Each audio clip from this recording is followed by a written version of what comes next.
Hey, you were expecting maybe the Addams Family?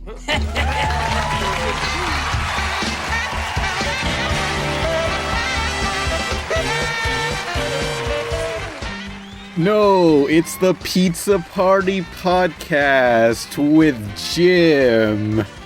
Hey. And XLR. What up? And Ken. What's up, my fuckers? What did I do? What did I do? What did I do? Come on. And your host, me, Pan Pizza. Yay. So, how was that horrible last video about the unboxing, huh? I liked it. We finally sold out, everyone. Yeah, we finally, we did it. We went the mile. We did it. Stop bullying me. Shut up. You didn't sell out. You bought it. But please buy that product so I can get money, please. I needs it. I'm not getting paid. I don't know if they're gonna send me another one for next week. One of those 1-up boxes. I don't know if I'm getting another one after that. I'm getting double pizzas this week, so. What the fuck? That's your payment. So anyway, Nolan could not be here. What's Nolan doing? He's watching Rocket Power right now. Yeah, again, another Rocket Power marathon. He just couldn't finish the entire series. He just loves the show so much. When he comes back, we have to say we didn't do that. So that he doesn't know. Yeah. We told him you were watching Rugrats. Oh, damn it! God damn it. Red alert, abandon ship. Nolan, I'm afraid of your dark magic powers, and I want you to know I had nothing to do with the rocket power joke this time. Leave, let's all leave. Abandon ship. I will leave. When I get back, I'm going to you all. Okay, bye.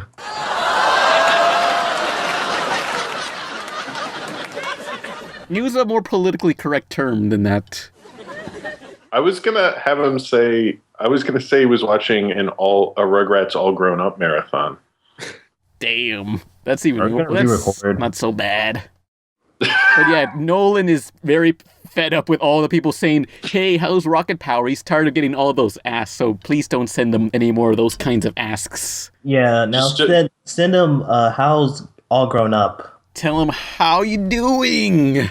Stop sending him all your shoobies. No more shoobies, guys. But speaking of shoobies, the next video is gonna be top 10 worst extreme cartoons. All the terrible, edgy cartoons that try too hard to be cool.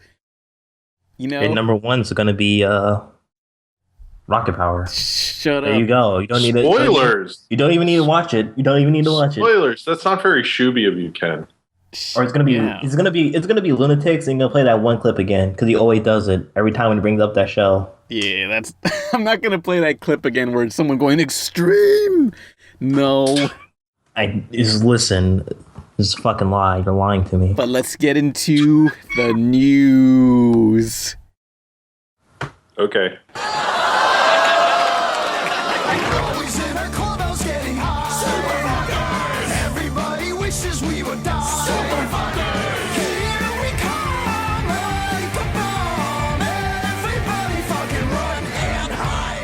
Okay, so Toonami, the animation block that plays anime at really late at night in America for Saturday nights only. It usually ran from 10:30 Central Time to 5 a.m. Now it's going to run from 11 through 2 a.m. Central, which it's been cut in half. Why? What's on it after 2 then? King of the Hill. So once you're done with all your anime, King of the Hill. The best. But wouldn't they just replay the first half of Toonami in the second half? Apparently, Am I wrong about King of the Hill is just like a better, superior slice of life anime that's just way better than anything Toonami has to offer. Listen, King of the Hill is a good anime. Yeah. I mean, Peggy's one of the best weeboos I can think of. Luann is my waifu. I'm still waiting for that King of the Hill RPG. I forgot XLR was here. Oh, and XLR. You suck. XLR. Wait, did we introduce XLR? No, you did introduce. You did it. Just like a real XLR, You forget it's there, but it's always needed. What the hell's a real XLR? An XLR cable, you connect it to a microphone from an amp. Oh, he apparently XLR named himself after Accelerate from Ben 10 Inches. Oh, Yeah, you did? that was when I was like, Oh, no, it's... XLRs are like, if you're in a band and you have a mic, you connect it to the PA or something. That's what an XLR is. But some AV facts for you. We treat XLR like Mega's XLR. We forget about it, then we miss it when it's gone. Yeah, but Toonami, I mean, it's... Yeah, since the ratings haven't been doing good, they had to cut it down to, instead of 6.5 hours, now it's just 6... No, I mean, now it's just 3 hours. That's Yeah. lame. Yeah. I guess because 2 a.m. you have all the drunk people coming home wanting to watch King of the Hill. So, but I think this could actually kind of be a good thing, since, I mean, what's the point in spending money on buying anime licenses to air at 4 a.m. when hardly anyone's going to watch it? I think this is better since they can focus on this smaller block and have it more condensed, you know? Or you can just watch anime online. It does. I guess it's good for that, but then like the older stuff, like when they would play like older Astro Boy and older animes, probably won't get seen anymore. They haven't done that in forever. I know, but it has been a while. Well, I don't know. That kind of stuff is like the DVR stuff that you just keep on in DVR and watch later. But now I guess that's gone. Yeah, but I mean, next week I think, or the week after that, Kill la Kill's premiering. But I don't know. But I'm sure it'll work out better.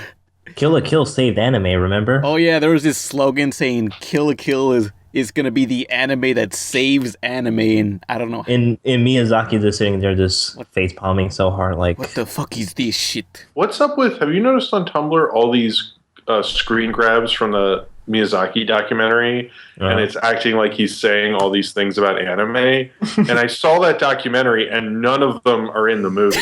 It's just like they took screenshots from the movie. What? Jim, that was a joke. What are you talking about? I remember. Well, it was the deleted scenes when he was talking about like how shitty Doctor Who was. Oh, he did? Yeah, it's all in the deleted scenes. You just gotta get the special editions. Yeah, I mean, I got it was kind of a joke, but I kind of thought people were taking it for realsies. There was like an hour-long marathon of him just like taking shits on like House and all these other sitcoms or whatever. House is not a sitcom. Really? I liked when he was like, Big Bang Theory is like the blackface of nerd culture. I liked when he said that. That was pretty metal. I like the part where he talked about how fucking My Little Pony was this awful, like this trash for.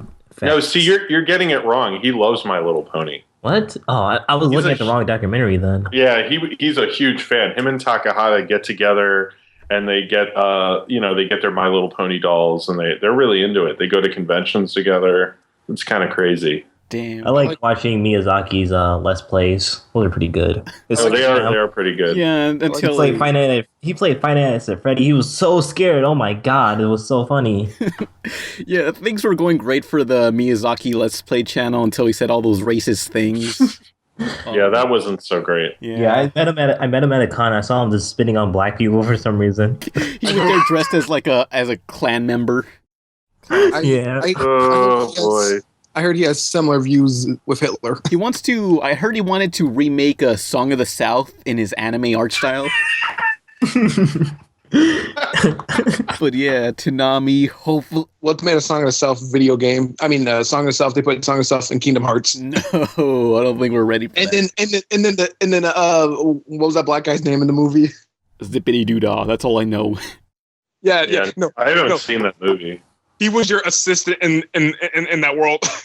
I mean, Disney to this day still uses the song Zippity Doodah, that slogan for their parks, but they will not acknowledge where it's from.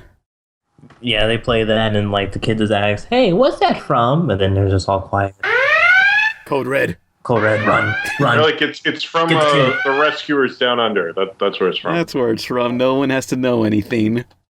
Hey, I heard a rumor that Miyazaki shot Martin Luther King. Is that true? Oh yeah, I remember when that happened. Yeah, they actually went to court over that, and they did prove that, but the media will not acknowledge it.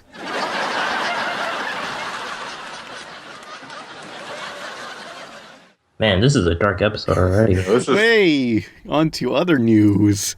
So yeah, Toonami, hopefully it'll do better with now that it's condensed. Toonami probably gonna get canceled. Let's be honest here. Listen, you can watch anime online and make your own music, your own Toonami trailers, Pan. But I want to watch anime on TV. Why? It's the Toonami experience. What else will keep me company? You're so negative to us 90s kid, but you're acting like a 90s kid right now. Look, it's time for the future. Shut up. Look, it's not going anywhere. They're just condensing the block. It's gonna get smaller and smaller. It's only gonna be like 30 minutes. No. And then to Adult Swim's gonna be like G4. They're gonna play like a marathon of cops and stuff. Shut up. But this is one anime episode. It's like they're saving money by not having those extra hours late into the night, so it's gonna work out. Anyway, so next news. Dreamworks fires 500 employees after they shut down their PDI animation division in Redwood, California, so they can outsource their animation since it's cheaper. Man, that's a good prank. Fuckers. I think it's because they haven't been doing as well as they would like to have been doing. They overshot what they thought they'd be making right now. Yeah, they said that they considered How to Train Your Dragon to underperform the sequel, but it actually did a lot better than a lot of other animated films last year. Well, it did do well, but there were a lot of problems with the release because it is kind of like a real big screen movie, and they thought they'd have the IMAX because it came out the same weekend as 22 Jump Street. And then what happened is IMAX decided to make a concession where How to Train Your Dragon 2 gets the daytime shows, and then 22 Jump Street gets the nighttime shows. But what would happen is no adults or anyone older is going to go to an 11 a.m. or 2 p.m. show of How to Train Your Dragon 2. So it actually kind of hurt their box office because I think 22 Jump Street ended up getting more show times than How to Train Your Dragon 2 in IMAX. And that money adds up. So also, I wanted to see it in IMAX, and I was super disappointed I didn't get to. So. They should have just made Shrek 5.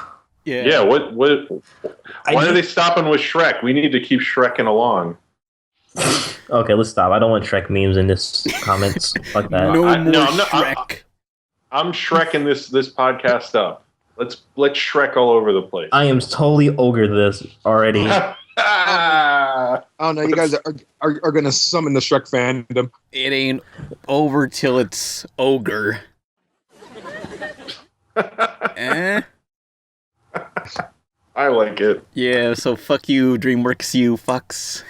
Yeah, DreamWorks is full of assholes, and I hope they get Ebola. Whoa. Next topic. I feel like Ken got a better mic and more attitude. Next news article. Okay, hey, you know that George Lucas movie, Strange Magic? Yes, I do. Okay, well, apparently it made the worst box office debut ever for an animated film at $5.5 million when the movie costed $70 million. Wait, what? It costed $70 million? Yep. Are you serious? Yep. George Lucas is like, gosh darn it. There is no. What did they spend that on? I don't. Cocaine? Pretty much, yeah. That movie did not. Oh my god. Hey. I don't know what. They had to get the movie, the song licenses somehow. Did you hear about his interview at Sundance? It was one of the most hilarious things I've ever heard. He's I love George Lucas. He was just saying yeah, I'm not this corporate guy. I hate corporate Hollywood. Then I'm like, okay, mister, I just got $4 billion from Disney, and I made them contractually obligated to release my animated movie. I'm not I'm not part of corporate Hollywood. Bullshit, man. And then he said he's from an era where you don't trust anyone over 30, and I was like, is that a joke? He did that for that movie Red Tails, where he was like, yeah, there are not really any movies that have black people in it, even though there is tons. That and Strange Magic were two movies he was developing for years and years and years. He was talking about doing Red Tails in the 80s. Oh. And then he eventually got his shit together to do it. But he does this all the time where he'll take forever to make a movie and then force some company to release it and then be like, Hollywood just doesn't get it. God, They just don't understand me, my vision. They don't understand what it's like to be goth. Now I'm gonna. Fucking I hate these corporate assholes are so annoying. Now I'm gonna cash my check I just got for Star Wars lunchboxes. Jesus, this sucks. Gosh. But the other movies that were the worst financial debuts for animated feature films, it's Wild Thornberrys at $6 million out of $25 million budget. The Quest for Camelot at $6.04 million out of a $40 million budget. And Strange Magic made it the worst at $5.5 million.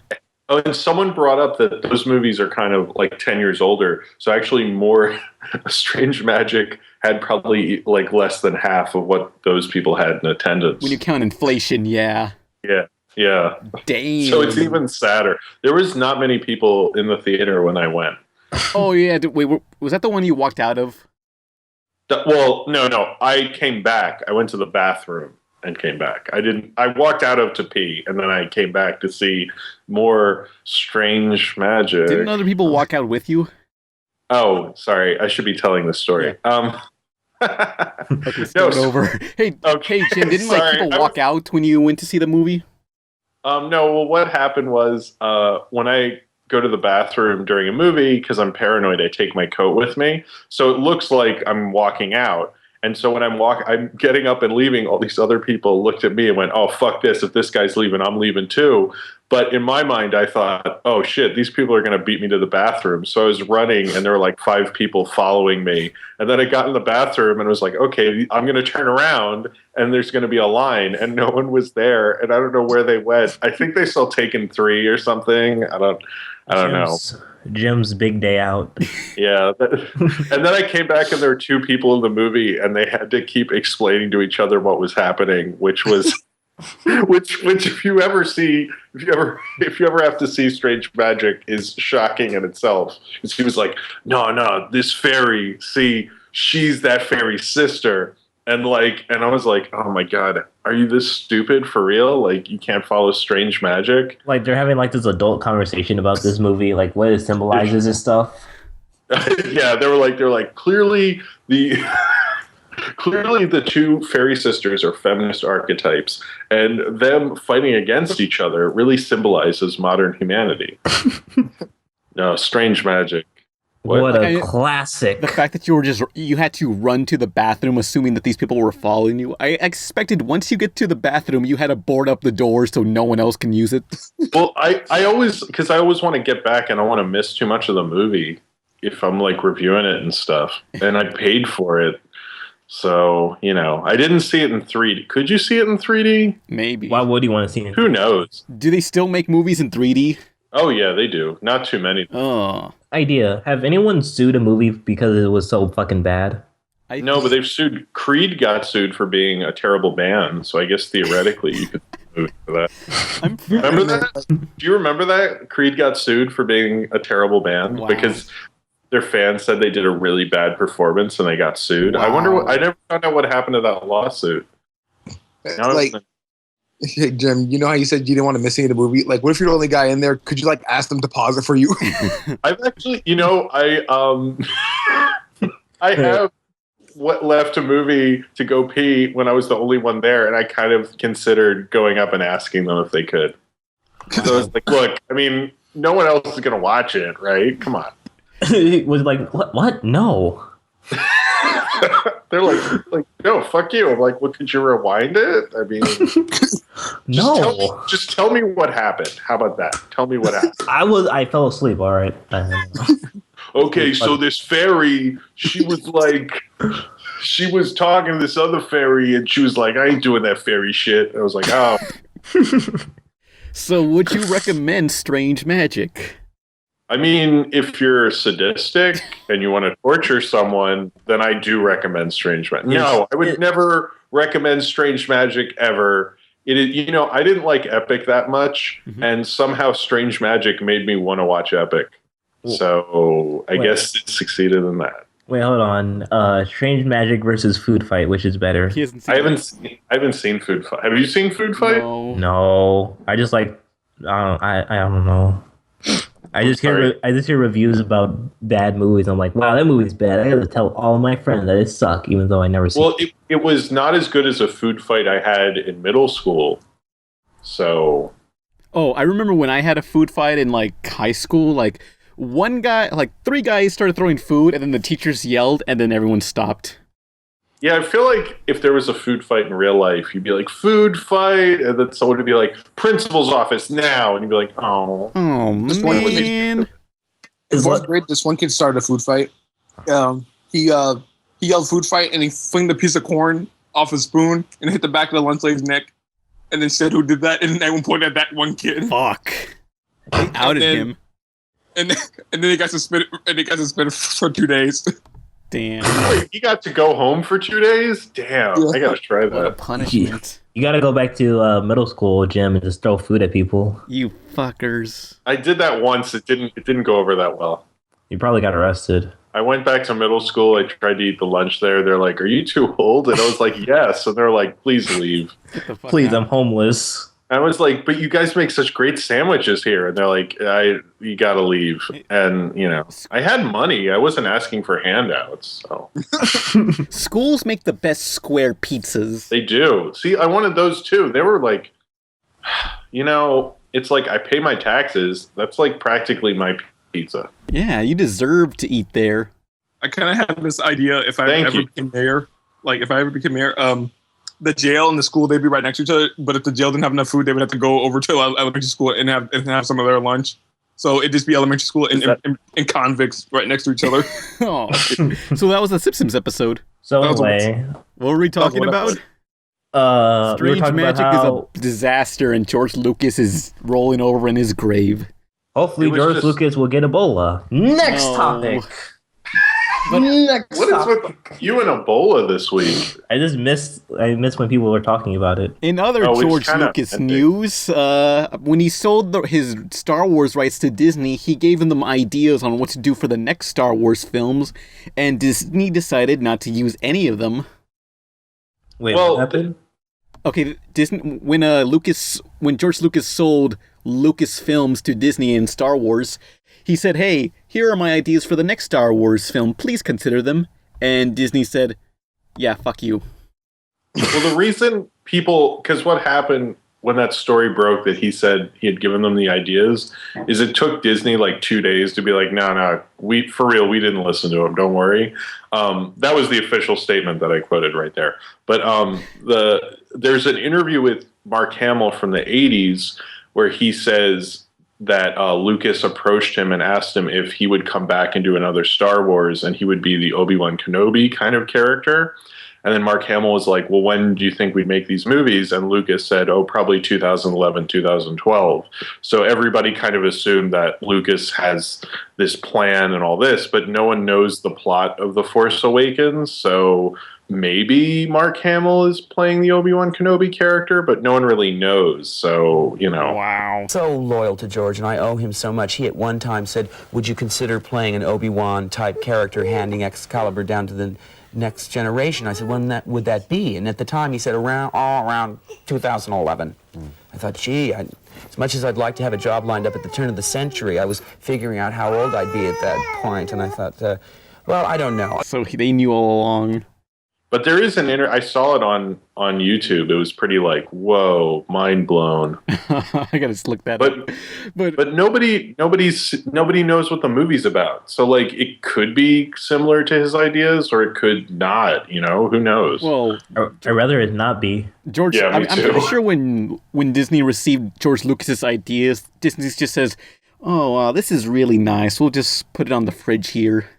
Wow. Well, I imagine toilet paper. I imagine what happened is they sent an executive over to his house, and the executive had to have lunch with him and watch him go through his storage area and be like, "Oh, I think it's behind this box of my Battlestar Galactica collectibles." And then he has a box that says It just says Star Wars sequel ideas. And he goes, now I'm keeping these because I want to make more of those Ewok movies. So, as you know, those are going to happen. So anyway, here's my box. There's drawings and there's this and that. And they're just like, sure. And then he calls him. He goes, I have the box. He goes, just light it on fire right in the driveway. Oh, that's sad. That's so depressing. That's. I hope that's what happened. George Lucas is still in his mother's basement, just playing with his Star Wars figures. Why wouldn't he buy a house with his money? Well, he bought his mom a house, but he still sleeps in the basement and goes choo choo choo. Oh, I gotta live in my basement now. Sorry, mother. You see, it rhymes like Star Wars, the prequels, and the new. Here's my idea for the Star Wars movie. I made a video on YouTube and where I play with my toys on video, and then I talk about the sequel to Star Wars that I'm gonna make. Well, it Disney makes it, of course. This. No, he's he's trying to play Star Wars figures with someone else, and he's like, no, make all the stormtroopers sound like they're Boba Fett. That's how it is now. I changed it. It's always been that way. No, I never said anything about that. I can go back and change it. Shut up. Stop making fun of me because I always want to play Jar Jar Binks. He's the best character. I don't care what people say. Why won't you play Jar Jar Binks with me? I'll let you be Jar Jar this time. The Gungans were a very complicated race. And it turns out, the camera zooms out and it's like he's just talking to himself. He's like, do you want to get out my Willow toys? What the fuck is Willow? Oh, Willow. Oh, you guys don't know what Willow is. Okay, so Willow is a movie that I grew up liking a lot, but it's not very good. But it was George Lucas's fantasy movie when he couldn't get the rights to the Tolkien films. And Ron Howard directed it, and Warwick Davis is the lead, and Val Kilmer's in it. And it's like a fantasy film produced and written by George Lucas. And how was it? It's okay. I like it because I grew up with it and I had all the figures and stuff, but it's not like a good movie that I would recommend to anyone. It's just for Jim's viewing only, I think. I'm looking it up. I'm looking it up and I find pictures of Willow Smith. Oh, I hate that kid.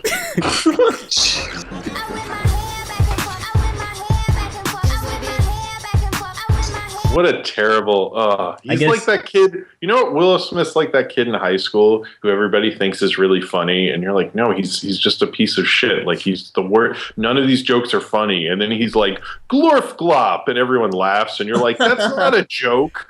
I'm pretty sure those aren't jokes to him. I think he's being serious. I hate Willow's...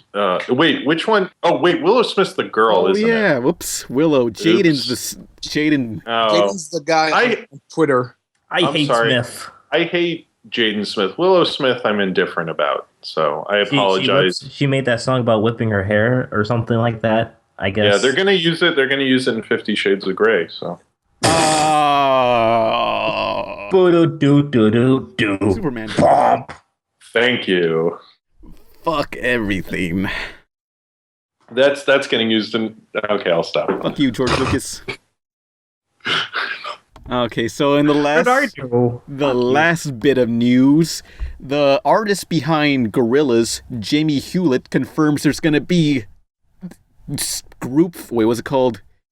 Part 4 of Gorillaz, or Phase 4 of Gorillaz, and everyone got a new redesign where they're aged up, except for, damn it, what was the guy's name?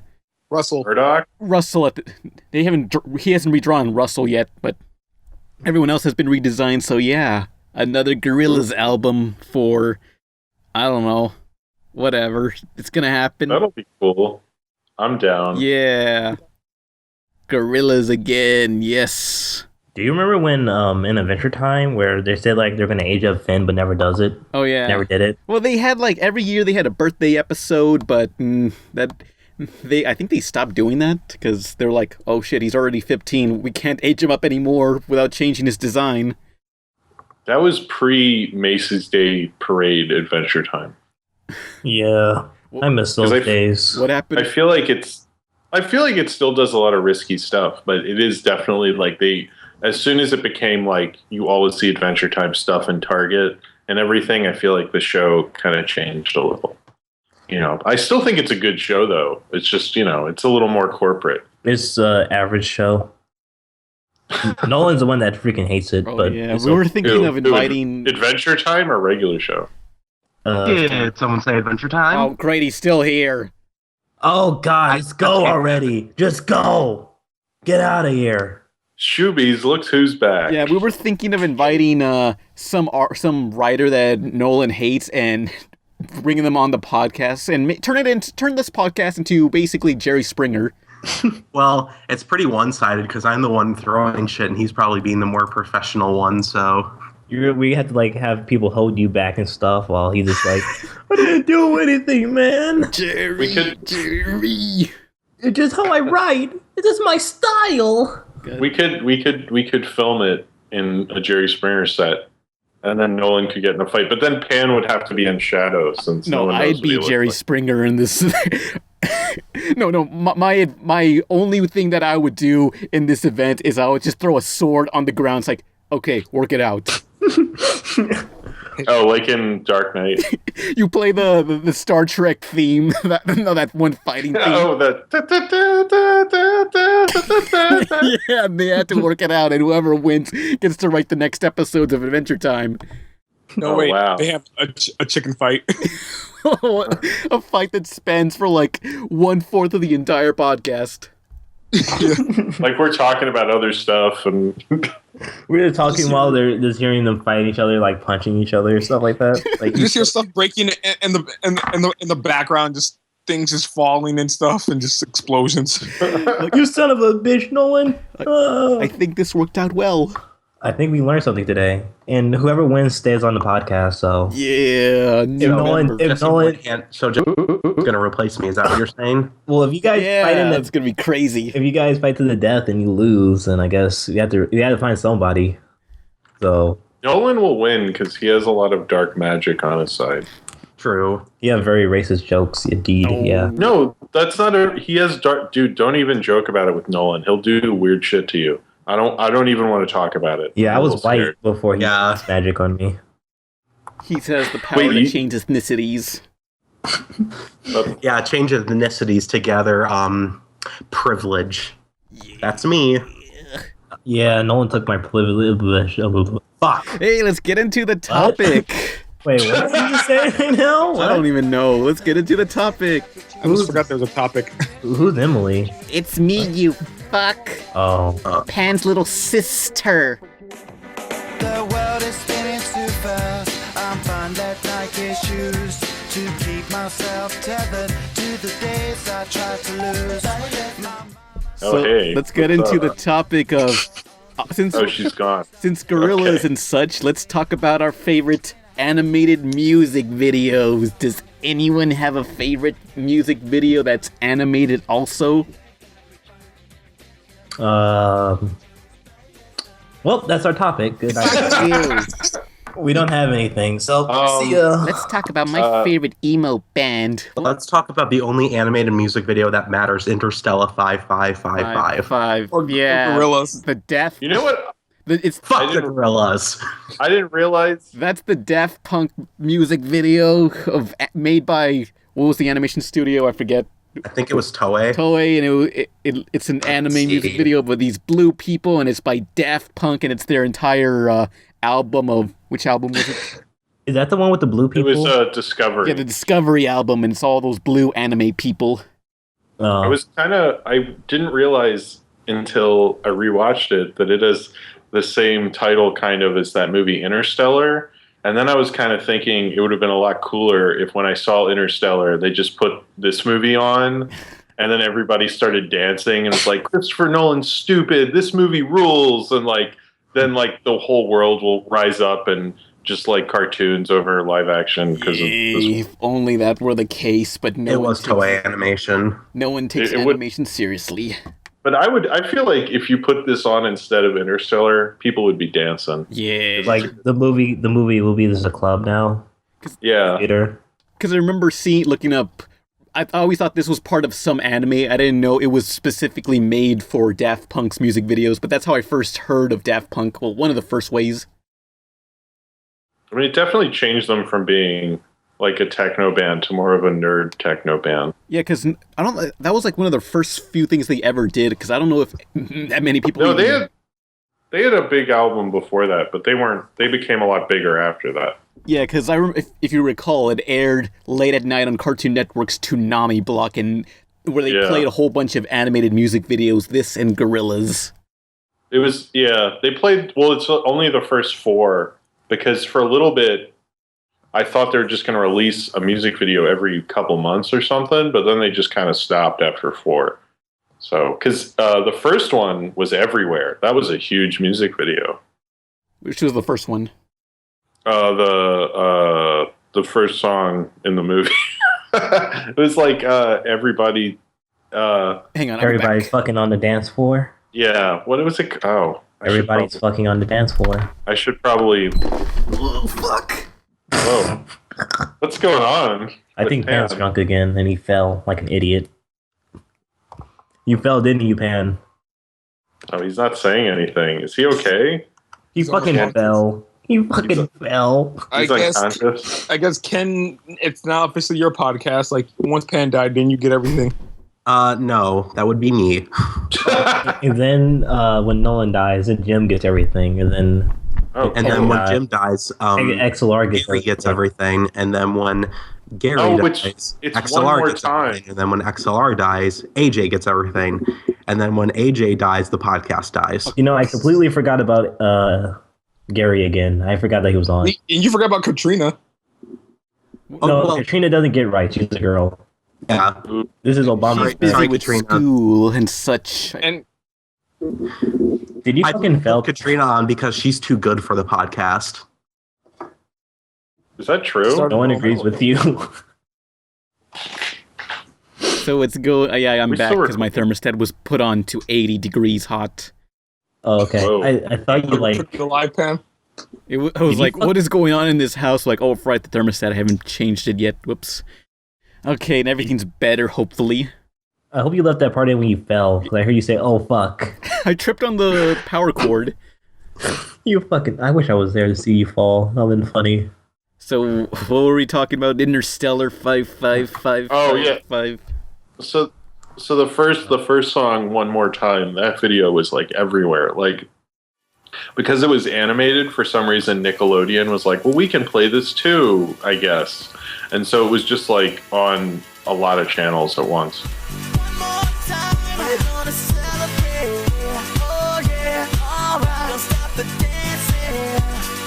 One more time, we're gonna celebrate. Oh yeah, alright, don't stop the dancing. I know they also played MC SkatCat on Nickelodeon once. SkatCat? They did? For some reason. Are we gonna go into MC SkatCat? Let's talk about MC SkatCat. MC SkatCat. I mean, I think there was a dividing line in rap music. It's like before MC SkatCat and after, and it's just like rap was never the same. Okay, I mean, if you all. I heard that car noise. I thought someone drove away from the podcast. No, SkatCat fucking sucks. I can't take this. He's the worst rapper since Macklemore.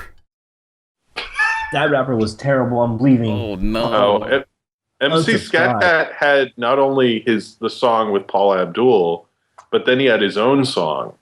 He had his own video. Yeah. How did MC SkatCat start? Because everyone, I'm sure, knows, if anyone knows who this is, it's basically this animated cat. They brought it in front of live action Paula Abdul, and they sing some stupid song.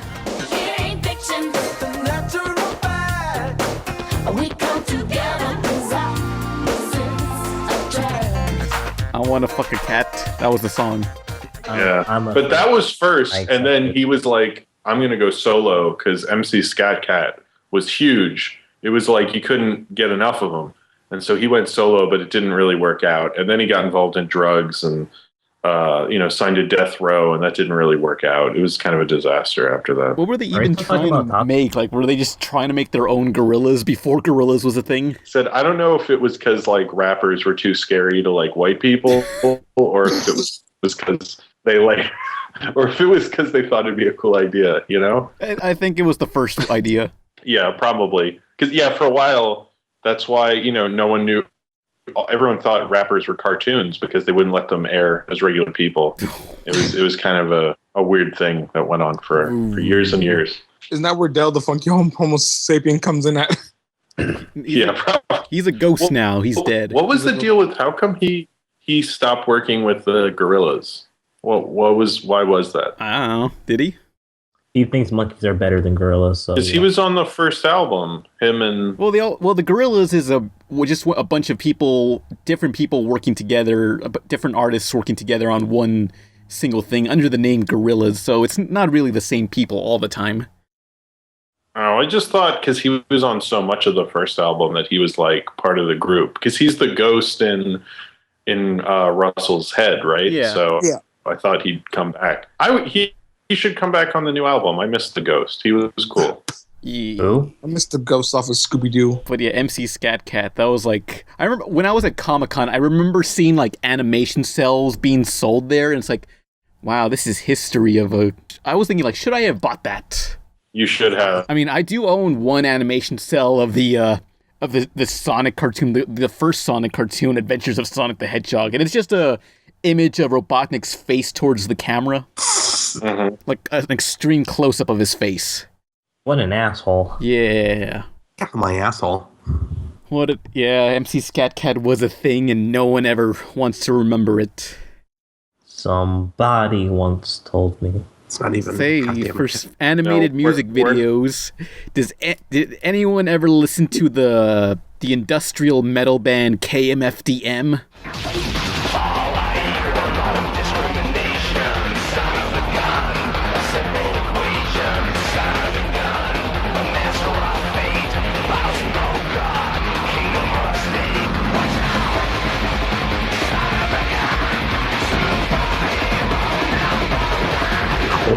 Okay, who are you? It's spelled KMFDM, and it's basically a bunch of... Wait, that's how it's spelled? Yeah. How'd you thought it was spelled? I was messing with you. Wait, sorry, I was just being stupid. Sorry. Shut up. But yeah, their artwork looks like a bunch of basically like Russian... I don't know how to describe the art style, but very Russian propaganda-looking... I'll link to it below, but one of my favorite songs from them is Drug Against War. And I only know about it because I remember seeing Beavis and Butthead talk about it, and I thought, wow, this art style is really cool. And a lot of their music videos are like that from KMFDM. It's a good video. Yeah, because of the design and everything. Yeah, they're also one of those bands that were credited for a cause for the Columbine shooting. Oh, yeah, but that was proven wrong. Oh, yeah. Well, obviously, yeah, because that got in trouble. Marilyn Manson got in trouble. The video game Doom and I think Counter-Strike got in trouble. I mean, that whole thing was just, I don't know. I remember people were saying The Matrix helped, was an influence and all this stuff. It's like, none of those things really did it. Just two shitty kids did it. Yeah. It's like, not music's fault. There's always been shitty people killing people since the beginning of time. I remember... and there always will be. I remember when, after that happened, there was... Everyone's backpacks at school, they couldn't have any... they had to have more transparent-looking backpacks. Ones that are either made of clear plastic or holes in them so people can see what's inside them. I remember that. I couldn't get into R-rated movies because they carded people because they were like, movies will ruin us or like make kids do all this stuff. So when the South Park movie came out, I had to go with my dad. My dad wanted to see it anyway, but I had to go with him because they were like so fucking weird about it. It's just like, it was that whole little a time of just blaming everything blindly that mainstream culture kind of disliked was just really... annoying. It was just like really stupid. I I don't know. It's like, I don't think anyone who likes that stuff would go, I don't like Celine Dion, so that's the reason that this horrible thing happened. It's like, just because you read People magazine doesn't mean you can pick on some subculture and say, like, they started some school shooting. That's just really stupid. And I don't know. It's just, you don't need to scapegoat things like that just because you don't understand them. Yeah. You know? That kind of reminds me, like, around the Dark Knight shooting, you know? Yeah. You would, like, if you had, like, any, like, sort of bag on you, they would check it, you know? So me and my cousin went in. We had, like, a backpack full of snacks and stuff. Because, you know, bring snacks in the theater. Movie theater food is, like, overpriced and shit, you know? Yeah. Yeah, so we just had a whole bunch of snacks that we got from the gas station. And then this cop lady checked the bag, and it was like, "Oh shit, we're fucked. We're fucked. We're fucked." Now. Fuck. And then she gave back. She's like, "Enjoy the movie." Oh. Whew. Damn, they would have shot you on sight right there. You would have gotten arrested. Damn. Oh yeah, that was. I remember there were cops at like every theater for like a couple months. It was like, yeah, right after Dark Knight shooting. Yeah. Yeah. Also, it did affect like the upcoming at the time the show Beware the Batman, because originally they were gonna have guns in the show, but they replaced them with lasers, which doesn't make that much sense at all. You mean Batman Beyond? No. We're talking about the no, this is recent shooting at the Dark Knight Rises shooting. Oh, okay. For the series Beware the Batman, they replaced all the guns with lasers. And they pushed back. Pew, pew, pew. There was that movie, what was it, Gangster Squad, and in the trailer, the bad guy comes out in a movie theater and starts shooting people, and so they had to go back and reshoot the ending and push it back a bunch of months. That movie sucked. I don't think the ending would have helped it either way, though. They tried. But like, this always bothers me when they replace guns with lasers. Like, what's going to happen when lasers become, like, an actual thing that are more... Then we'll go back to guns. Like, yeah, go back to guns. Fuck. Seriously? Yeah. Damn. Like, they're going to do that, yeah. I guess if, like, regular guns become obsolete and everyone just uses lasers, I mean, I guess bullet guns will become a fantasy, and kids' cartoons can use bullet guns finally. They'll replace it with walkie-talkies. Well, regular show does that. They actually show guns on regular show, and that's the only non-action cartoon for kids that I can think that actually shows actual guns. Regular show, because of the Annie Awards, is not considered a kids show. It's considered an adult show. What the fuck? Really? No, I thought it was a bunch of crap too. I don't understand it, but apparently Adventure Time is for kids, but regular show is not. Under how they did it for the Annie Awards, which is like, I don't know. It's like, to me, they're both kind of for adults, but whatever. It doesn't really matter. Well, it's a stoner show, so that's what happened. Yeah. No, I like when they drink soda and it's clearly not soda. Yeah. Oh yeah, this apple juice is great. So that reminds me of when 4Kids would like take wine and stuff from animes and make it juice. No, they would make the worst edits ever. They replaced a bar and turned it into a burger shop. Ooh. Yeah. Oh, and they would just remove text from the walls for no reason. Even if it was in English, they removed text. They wouldn't even like put text over it, like translated text. They just like, well, here you go. It would just turn it into like a bunch of blotches or a bunch of lines, and I don't know why. No reason. I don't know what the point of these edits were at all. I guess they're like paying their editors, and the editors weren't really doing anything, so they just like gave them this shit. Like, I don't know, fucking remove that. That's something, right? I guess they had to fill a quota, and that's the only reason they had to do this. I think the best 4Kids dub is Kirby. Yeah, because there's nothing that got cut out that I can think of. Well, maybe when DD cusses, because every Japanese anime, even for kids, like they cuss, like they say damn and stuff. Oh yeah, because it's more acceptable in Japan to say swear words in kids shows, I think. Damn. I know in Sonic X there's a scene where Sonic says shit in Japanese. In English. Knuckles says fuck too, I think. Fuck. They consider Kill la Kill a kids show in Japan. No fucking way. Nah. That's what I heard. Not a fucking chance in hell. What? That's how kids go through puberty. They have their first boner. They consider Kill a Kid show in a. No way, lies. Time to Google. Fucking lies. And then remember that one time Mordecai said piss in a regular show. Yeah. Yeah, I do remember that. That was edgy. But hey, animated music videos. Oh, which one? Should I just bring up one? Or Gorillaz, of course. Oh, who? You know, Gorillaz. I never heard of that. And the DJ spin, I want y'all to just get down. Tap your toes and clap your hands. Oh yeah, we watched Gorillaz in school one time. Why? I don't know. It was like I guess it was the day before Christmas, and in this class we normally don't do anything, and the teacher said, "Okay, you can come up and show any video." So we watched that and Teenage Mutant Ninja Turtles. I don't remember that show. No, it wasn't a show. It was like an online thing where they just where black people dubbed over Ninja Turtles, and they just. Oh, I thought you were.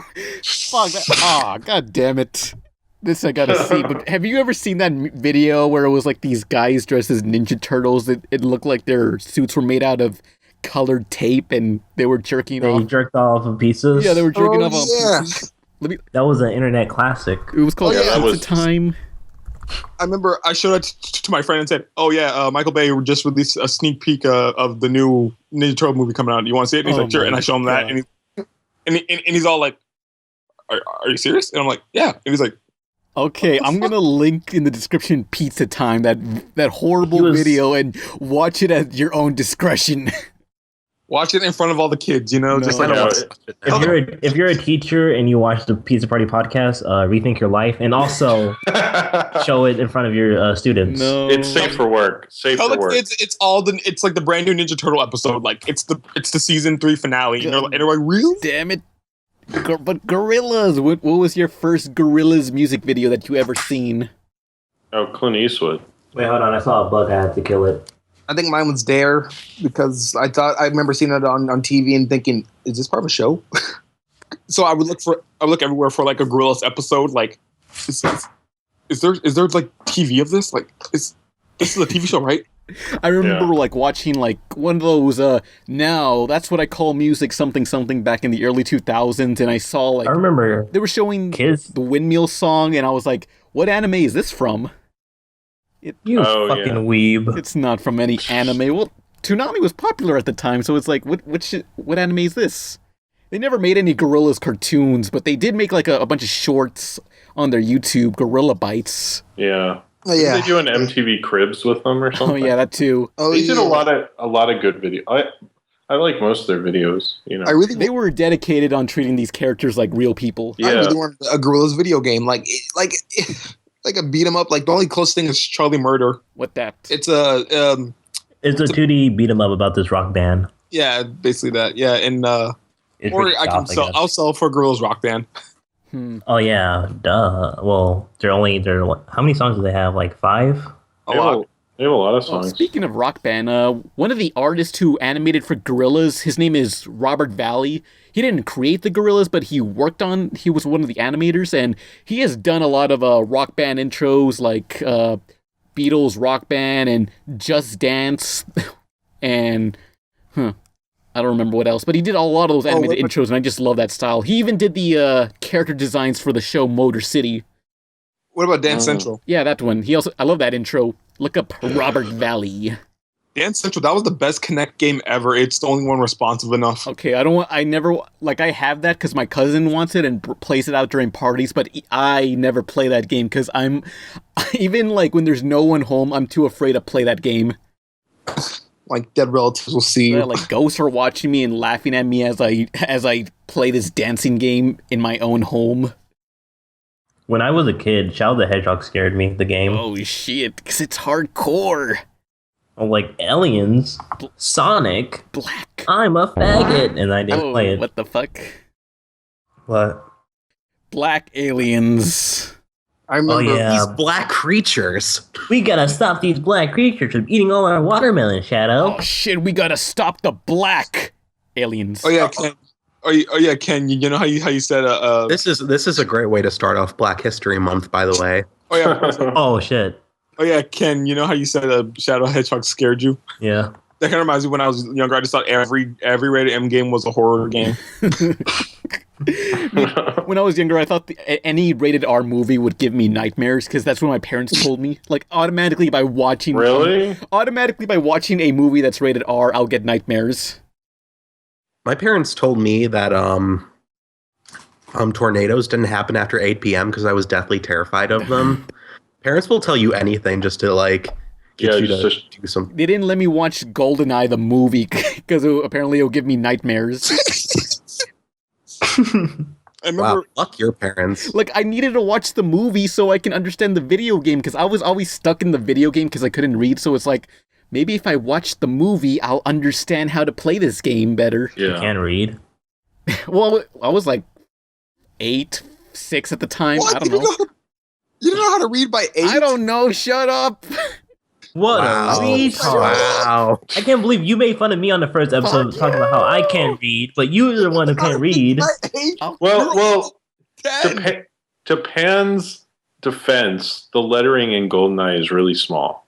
Yeah. Oh, wow. Should have bought some glasses. You were 2 years away You're from being so full of 10 shit, years Jim. old. Fuck. What? I was trying to help. Also, there's a lot of James Bond jokes in those that you wouldn't get unless you've seen all the movies. So, like Paintball Mode is a reference to a James Bond movie. Oh, how is not getting the James Bond joke not be not? I'm trying to help Pan out, Nolan. What's the reference in the movie? Don't give me that. In the beginning of the movie, The Living Daylights, they have a sequence where they're training and they use paintballs. That's where it's from. And there's like almost I think they have a reference to pretty much every James Bond movie in that game. I'm not sure, but after I'd seen them all, I replayed the game and went, "Oh man, I did not get all this stuff." What? You watched all the James Bond movies, all 100 of them? There's 24 of them. Oh my god! I watched only. That's not really uncommon. They're pretty popular. Yeah. Oh my god! How else would they keep making sequels this long? Yeah, well, it's like that and Godzilla are like the 2 longest running franchises. I want to watch every single movie of Land Before Time. Oh god, all 5 million of them. Oh, next time when you're if Ken's ever not here, that's what we're gonna say he's doing. A marathon. Oh yes, hopefully I'll get 1,000 acts saying that. There was a time when they would keep making Land Before Time straight to video sequels, and it would just never end. But it's finally over. They haven't made a sequel in forever, so maybe one day Scooby-Doo's time will come and it'll just stop making fucking straight to video films. Speaking of Scooby-Doo, have you heard of the Hex Girls? That don't count as a music video. It's part of the show. Man, that was catchy. That was worth the movie. Wait, we should talk about music videos again. I think we are. Oh, sorry. What are we talking about? Yeah, one more joke. I have no idea what's going on. What about the Gorillaz? Aren't they great? We already talked about that. I love that style of drawing. I forgot Bruce Willis was in one. Oh yeah, Bruce Willis is in everything. Well, yeah, Bruce Willis. If you pay him enough, he'll show up. Because that's how he gets Spike in Rugrats and Wild Strawberries. I remember that. He was in the Rugrats movie as the Rugrats in Paris, I think. He's in the Beavis and Butthead movie. Oh yeah, but he played the dog Spike. He played the dog Spike in the Rugrats. I think Rugrats in Paris when he started talking. I don't know. So basically, he reprised his role as what? The stupid bloody dog? Yes, the stupid fucking dog. I guess so, yeah. Because I remember seeing TV commercials for the Rugrats movie on TV, and they say, and featuring Bruce Willis as Spike the dog, and I had no idea who Bruce Willis was at the time. On June 13th, we're shipwrecked. Families will meet. It's Nigel Strawberry. Maybe he's got diaper rash. Spike will speak. I ate one of Chucky's diapers one time, and that is spicy. And Trouble will meet her double. She's bossy. She's loud. Yeah, monkey. Cool. Rugrats Go Wild, featuring the voice of Bruce Willis as Spike. Should I stay or should I go? Yeah, put a sock in it. Rated PG. Only in theaters June 13th. Introducing New America Online 8.0. I was thinking, when I heard, Spike's gonna talk, I was like, is Snoop Dogg gonna voice him? Oh, God. Because his name was Dog, and... Oh. They went through And then I was like, that's not Snoop Dogg. And then they played Who Let the Dogs Out. I thought that was Snoop Dogg singing it. They went through a whole period of advertising animated movies by saying like, and look who voiced them. And the public was like, we don't care. And that's worse than you saying that's like saying every white person thinks that Snoop Dogg is a rapper. I think every dog that has a voice has to be voiced by Snoop Dogg. Oh, I agree with that. When I was little, I thought Snoop Dogg could turn into a dog. He's an anamorph. Well, because in that video, you guys are just digging a fucking deeper hole for yourselves. Jesus Christ! Because in that video, he does turn into a dog. So I thought he could be like a werewolf. Like during a full moon, he turns into a dog. Oh goodness! I thought Snoop Dogg was gonna be on the Lion King because his name is Snoop Lion. Is Snoop Dogg in any animated music videos? I know he was in one. Well, for he Gorillaz. works with the Gorillaz. Yeah.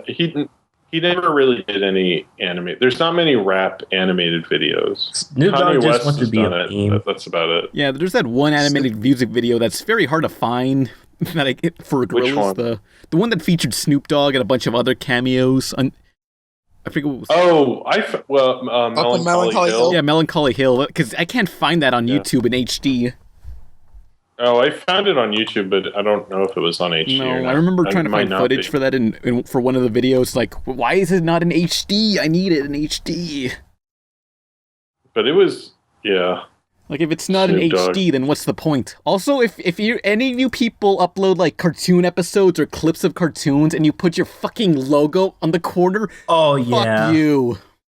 And also that, like, if you search up episode of Dragon Ball Z, Goku versus Piccolo, and it's like there's this huge banner that is covering up the whole thing. Like, I hate when I'm trying to find HD footage, just a clip of a show, and I find the clip online in HD, but some fucking asshole has to put his thumbnail on it, like Jimmy Jammer 69 at the corner. Like, you don't own that video. I hope some company finds that you upload that without any commentary or anything and sees your logo and they fucking fine you for doing that. Hey, I stole it fair and square, okay?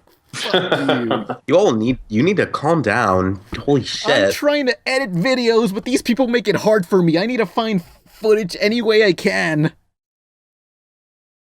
God, breathe. Fuck those people. Don't put your thumbnail in the corner like that, you asshole. It's okay. Don't have asshole banners, dickweed. Yeah, fuck you. Speaking of being angry, what about that Korn video? Sometimes I cannot take this place. Sometimes it's my life I can taste. Sometimes I cannot feel my face. You'll never see me far from grace. Yeah, the Korn video Freak on a Leash. Was that what it was? Yeah, it was. Yeah. Because I remember, that's one of the earliest music videos I remember watching on MTV. Like, we got home with me and my cousin and her friend, and we saw that, and we thought it was so cool. Because it's this music video that, it starts out with a bunch of kids jumping a fence and playing hopscotch on the side of a cliff. Well, it's animated. Yeah, it's animated by that part's animated. Yeah, animated by Todd McFarlane, and eventually they shoot a gun, and the gun travels outside the image, and it's just going through a bunch of stuff, like the ending of Wanted, where it's a slow motion bullet shot. Well, the parts that are in live action, those are done by Jonathan Dayton and Valerie Ferris, who would eventually go on to do Little Miss Sunshine. Ah, okay. But they were really. Huh? What? Go on.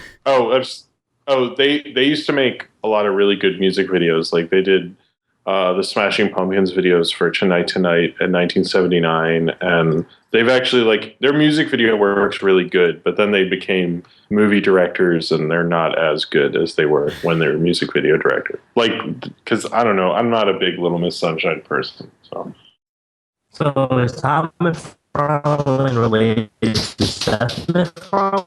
Oh no, you're cutting out. I just like that, even if I knew people who don't like that band who like that video, because that bullet thing is so cool. But sometimes they would cut out the opening and just have it start where the bullet flies out of the wall, because MTV MTV used to do that a lot because they had TRL at the time, and TRL would notoriously cut down videos because they only had a certain amount of time to fit in all they had to do. And so sometimes certain videos would play all the way through and others would just play like segments. And like for a while, like you wouldn't see the Todd McFarlane parts. You would just see the Bullet parts. God damn it. So that's not fair. But then he did 2 other videos. He did a Pearl Jam video for Do the Evolution. Pearl Jam's Do the Evolution, which, I don't know, I thought that was like Bruce Timm for a while. That video is really good, but the thing that I think everyone forgets now is Pearl Jam was a huge band in the early 90s, and then they stopped making videos after they made another really good video, Jeremy, and then they just said, we're not making videos anymore. So I think Jeremy came out in 92, 93, and they didn't make another video until Do the Evolution, and that was like 98. So it was like a while, but it's kind of good that like, because Jeremy was like one of the best videos ever, it's cool that they followed it up with, you know, another amazing video, because Do the Evolution's crazy good. Yeah. Crap, I had no idea what to say. Although what kind of bothers me about the Todd McFarlane music videos, like both that and Freak on a Leash, is it looks like they're fast forwarded or something. Well, Do the Evolution, it works better, but yeah, it does, the style of it's a little weird. It's kind of like, I don't know if you ever watched the Spawn cartoon, yeah, but it's kind of like that. It's similar in style. But Todd McFarlane, it's kind of sad. I was talking to someone about him recently, and like in the 90s, in the early 90s, he was so huge.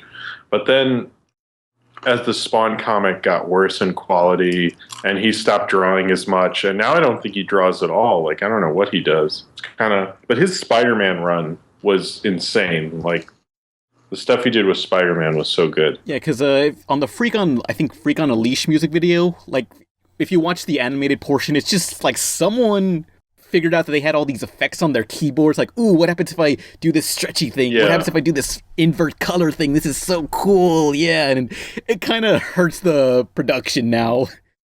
Well, sometimes the thing with music videos is, like, they could be experimental and weird and strange, and people would be cool with it, and sometimes that could be really awesome and fun to watch, and other times that could be really painful and horrible to watch. Like, give someone who isn't a graphic designer the ability to change fonts and ask them to make a title and see how horrible that turns out.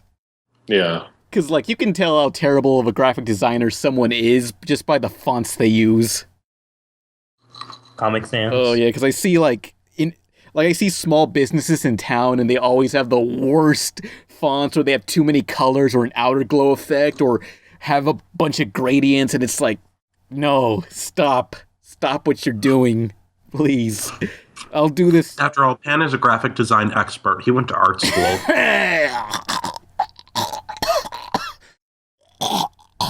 I'm fine. Did you actually hurt yourself? No. Yeah, did you cough up a hairball? I'm fine. I think that really cut deep to his core. Oh, school is for tools. Oh, so speaking of cutting to the core, I didn't have a transition. I was hoping someone knew. What about the music video "Take Me On"? What about the no? Oh wait, I was gonna. Wait, did you mean "Take on Me"? Yeah.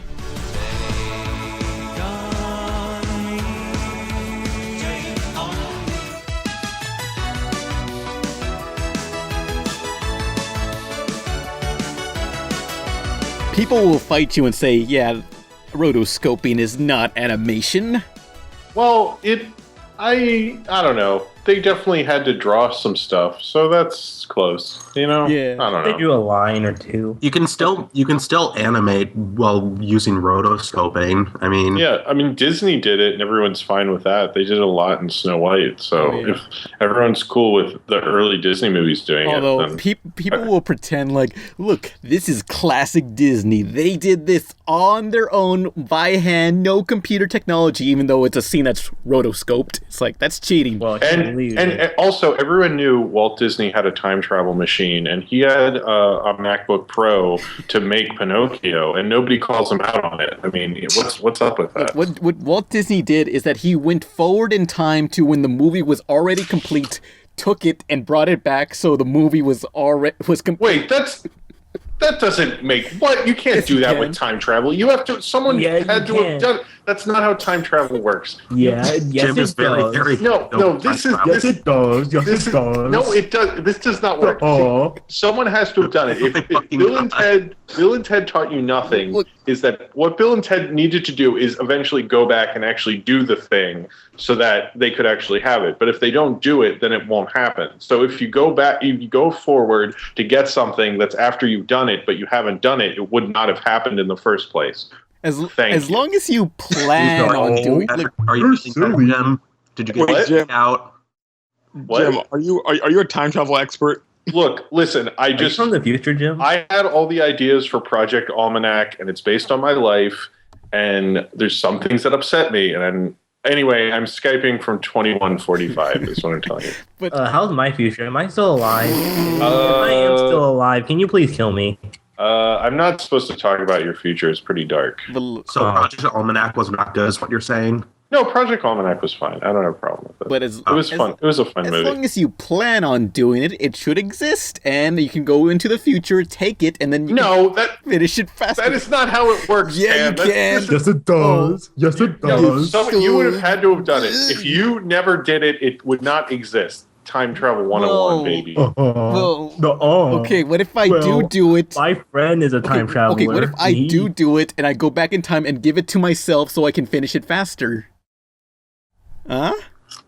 Wait, what? Yeah, I But you haven't done it. Why would you do it and then give it to yourself? So I can finish it faster, and then I'd have more complete. So you would have to. So what you would do is you would take it in the form it was.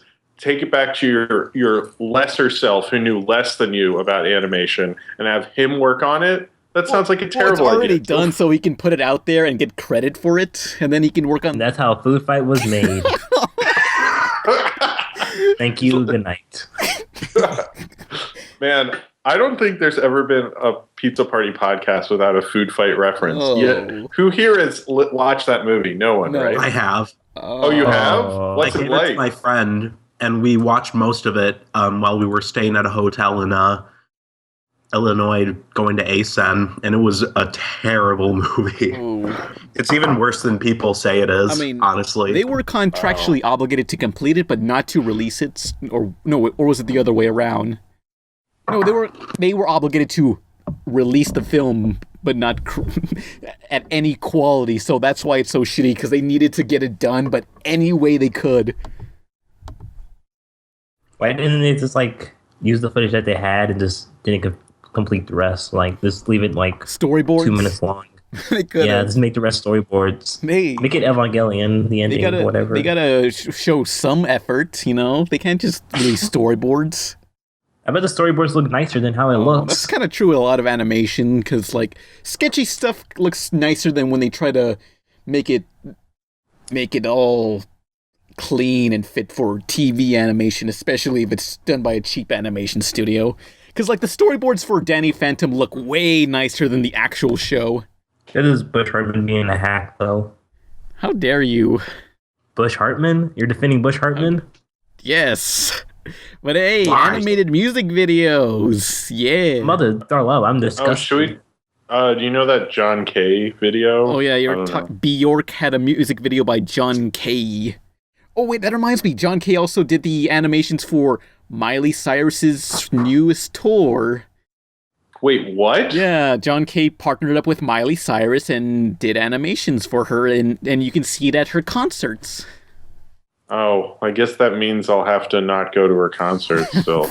Yeah, it's John Kay's someone you see doing a lot of freelance, but you never see him in an actual TV project of animation. I don't know when that he was doing some Kickstarter thing. I forget, something about cans of beans. Oh yeah, I saw Ralph Bakshi speak of this thing, and he's friends with John Kay, and even he was like, yeah, if you can't deliver your stuff on time to a network, you probably shouldn't be making TV shows.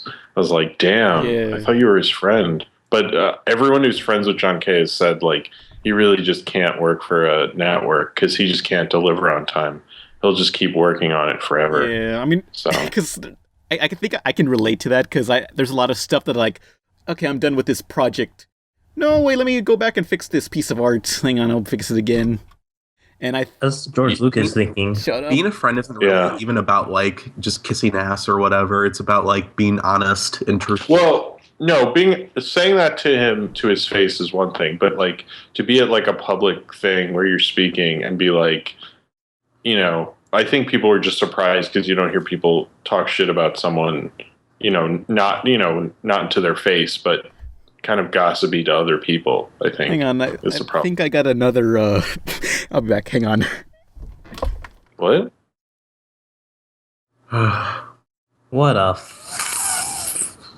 when he cuts it together, it kind of works. Yeah. Hang on, nope. He's a pretty good editor. Yeah, he is. I'm going to edit something. Nah, he's a douchebag.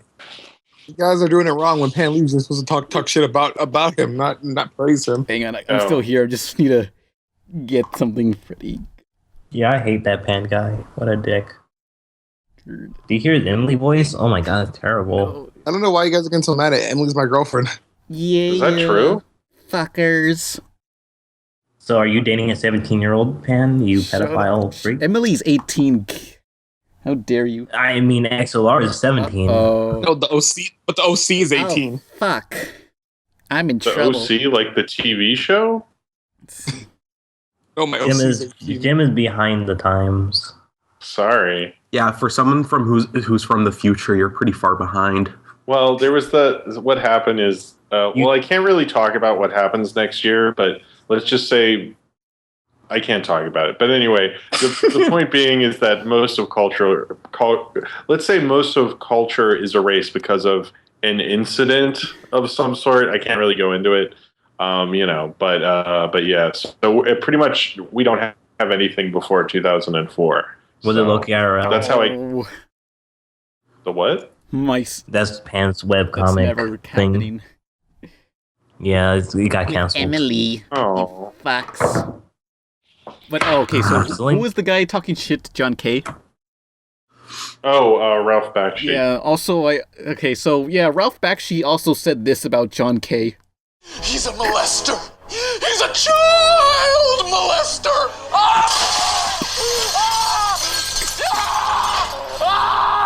What is this from? It's from Freddy Got Fingered. It's from Freddy Got Fingered? Yeah, Pan loves that movie. Our greatest film ever, Freddy Got Fingered. I actually have that somewhere on VHS. You like Freddy Got Fingered, but you hate Robotnik Claus? I don't understand. No, I love Robotnik Claus, but I will acknowledge it's the worst disgusting thing ever. So it's Freddy Got Fingered. Yeah, I know. That's why I love it. It's so John Green did not care when he was making it, but he fought to make that film. He was like, "Look, I'm making my." It's Tom Green, not John Green. Tom Green said, "I'm making this film. The studio can't stop me, and I'm gonna do it," and it worked. Well, the one thing he had to change was he had to put in that little voiceover when the kid got cut up by the airplane. Oh yeah, because there was a scene where a kid got sliced open by an airplane, those wings of an airplane, the spinny things. And then they had to go back and add a scene where the kid was in a cast saying "I'm all right" or holding up a sign that says "I'm all right." How lame. Yeah. But yeah, Freddy Got Fingered was quality. That was a film. I consider it my life story because it's a story about this animator who has to make it big in California. I think Robotnik Claus is my life video. So yeah, if you ever want to know what I'm like outside these videos, watch Freddy Got Fingered and you'll understand. I feel like Willow is my life story. Oh God. Oh, but yeah, John Kay. Yeah, I relate to his thing of he can't release a product because he doesn't feel it's ready. Well, when he was making Ren and Stimpy, those are incredibly detailed and well done and all that stuff. But I think he just overdid it. But I still really love those. I mean, you can talk shit about it, but everybody loves the first season of Ren and Stimpy. So you can't, and even that Byork video he did, I was like, this is fairly well done. I'm sure it took forever to finish, but You can tell he took the time and spent a lot of he took the time, and there's a lot of detail in there. And most directors, like, they kind of go, it's not just like another job, it's like a big deal. So. Yeah. TV animation, you don't have as much time as you do for like anything else, like music video animation or theatrical animation, because TV animation, you have to get everything done as fast as you can. Because what was the cartoon they basically remade as a Ren and Stimpy? Like, it was a Tom and Jerry or something. Snookums and Meat. Yeah, he. What was it called? Oh, Nolan. Snookums and Meat. Yeah, he remade it almost shot for shot, right? And then, but a lot of those cartoons were made for theaters, so they had a huge budget and a lot of time, and him trying to do that for TV was probably a little unrealistic, you know? Yeah. If you remember, like, crap, I forgot what I was going to say. I remember John Kay, he also worked on Mighty Mouse, like the 80s. Oh, that was Ralph Bakshi's. That's how they met. Yeah, and there was a scene where where Mighty Mouse had a flower. He crunched the flower in his hands and he snorts the flower. Yeah, it was. Yeah. So yeah, cocaine on a kid's show. All things. I mean, Ralph Bakshi. What are you gonna do? Ralph Bakshi and John Kay working together, and that show got canceled immediately. I heard. Yeah. But the other anime. Ralph Bakshi. Red Fairy. Sorry, what?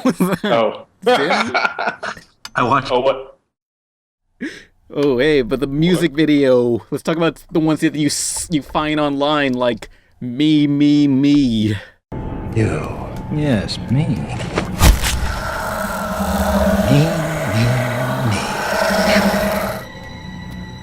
Me too.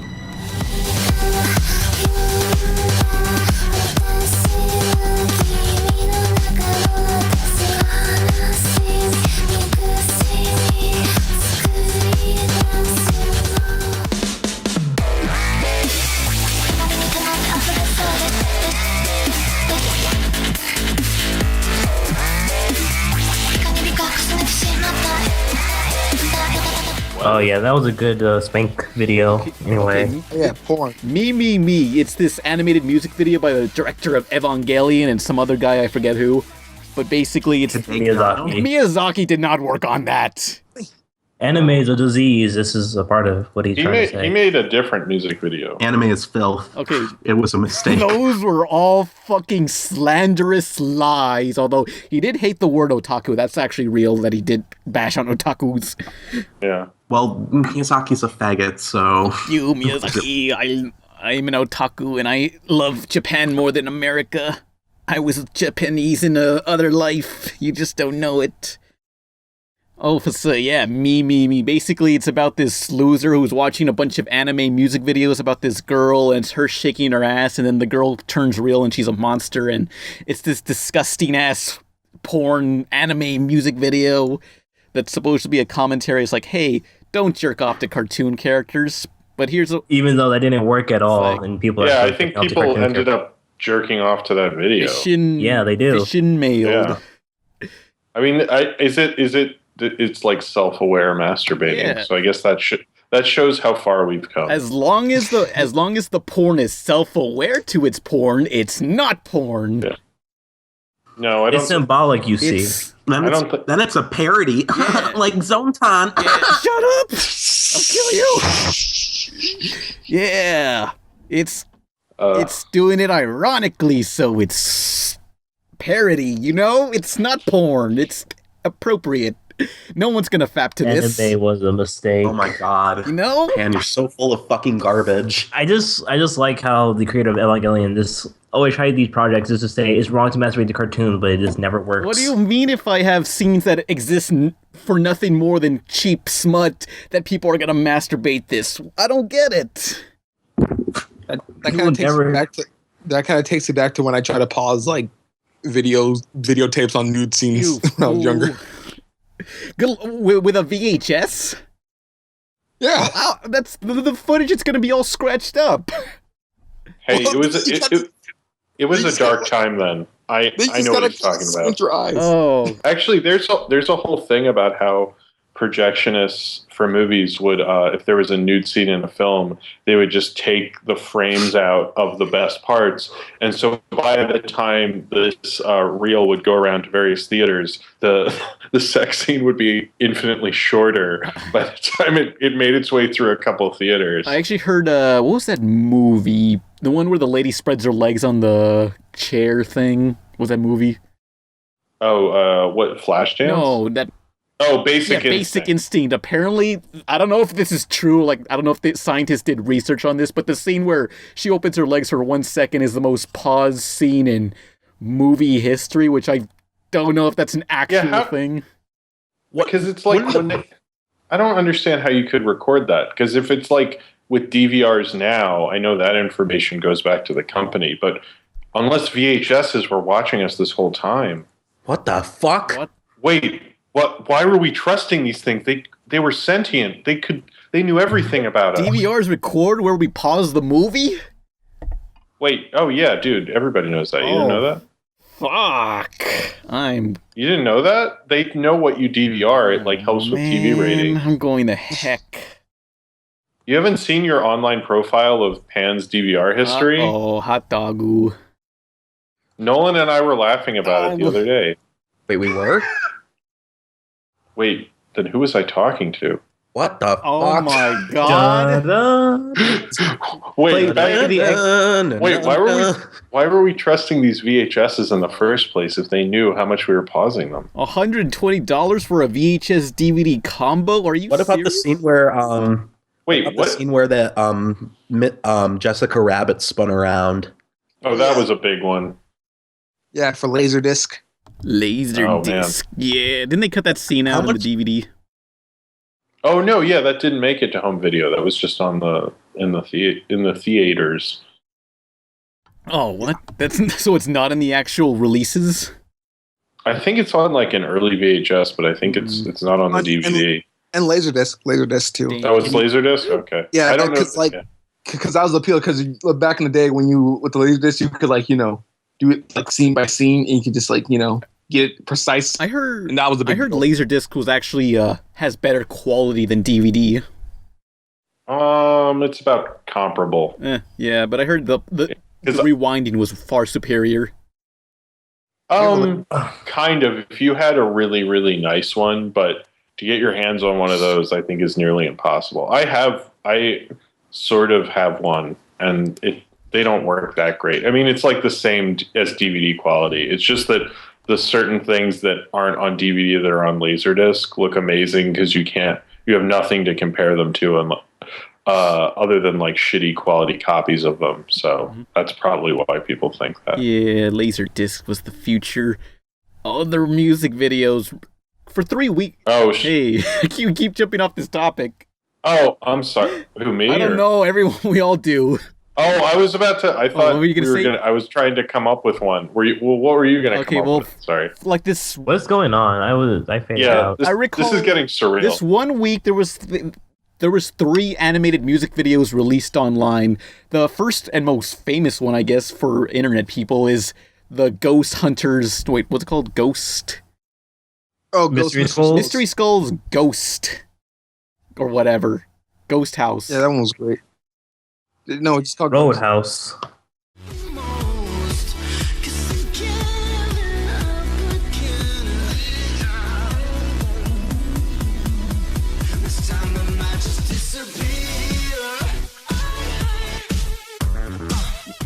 Yeah, it's by some guy who made a bunch of My Little Pony music videos, and it's this very stylized music video where I recall that AJ from the Spider-Man podcast was trying to get one of the directors or something to be on the podcast, but that fell through. Oh, AJ, the cowboy guy? Howdy, y'all. I'm AJ. How y'all the doing? sale shall rise again. I have a number one.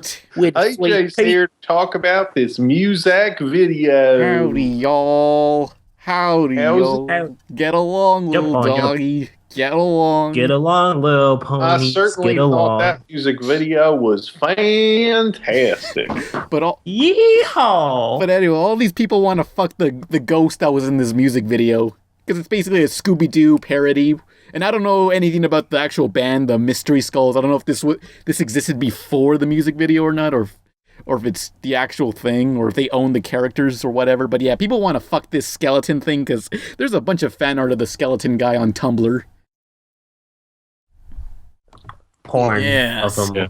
Oh wait, are we going to talk about the Bartman? Bartman. Hang on, we're not done with it. Whoa. Oh, not sorry. yet. But sorry, I just Bartmaned up the whole conversation. another music video that was released the same week was by this animator. Well, this group of animators called VisiPop, and it was Die Young by Kesha, and it was this furry music video where this blue furry sings the Kesha song, and I remember it got immediately taken down because Kesha's lawyers are a bunch of assholes. But it's back on YouTube now.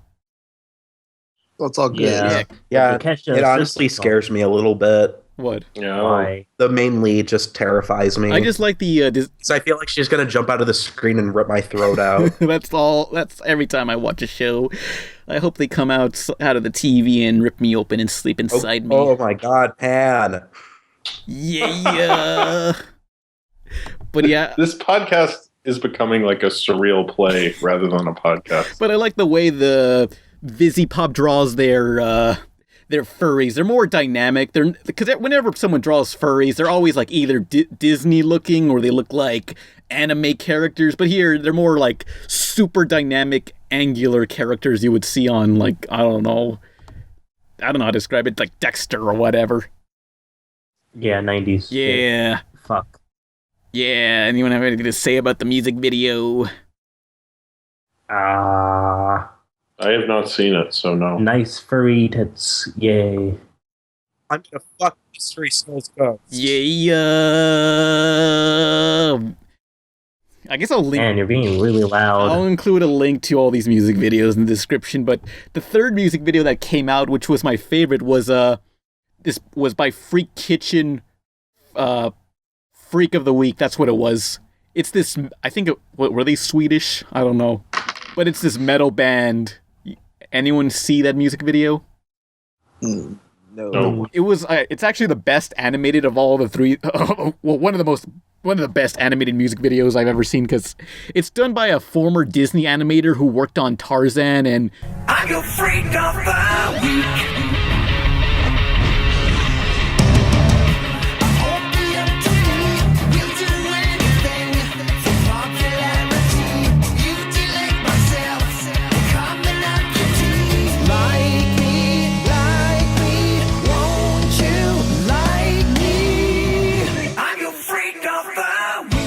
I don't know what I'm doing. Fuck. I ran out of things to say. Good job, you. No one else saw the music video? Sorry, I didn't know about this. You know what? Fuck all of you. Hey. Well, here, why don't I put mothballs in the beef stew and let's talk about Bartman. Bartman, yeah, but everyone look up Freak Kitchen Freak of the Week. It's about people who are. It's for people who go on Vine and make stupid videos of themselves for popularity or whatever. Yeah, but yeah, the Bartman, wasn't that done by Michael Jackson? He didn't animate it. Well, I mean, like the song. He did. Oh yeah, sorry. Yeah, he did the music. Yeah. Alleged. Isn't it strange how Michael Jackson's favorite character was Bart? Shut up. I think he really liked the color yellow. Shut up.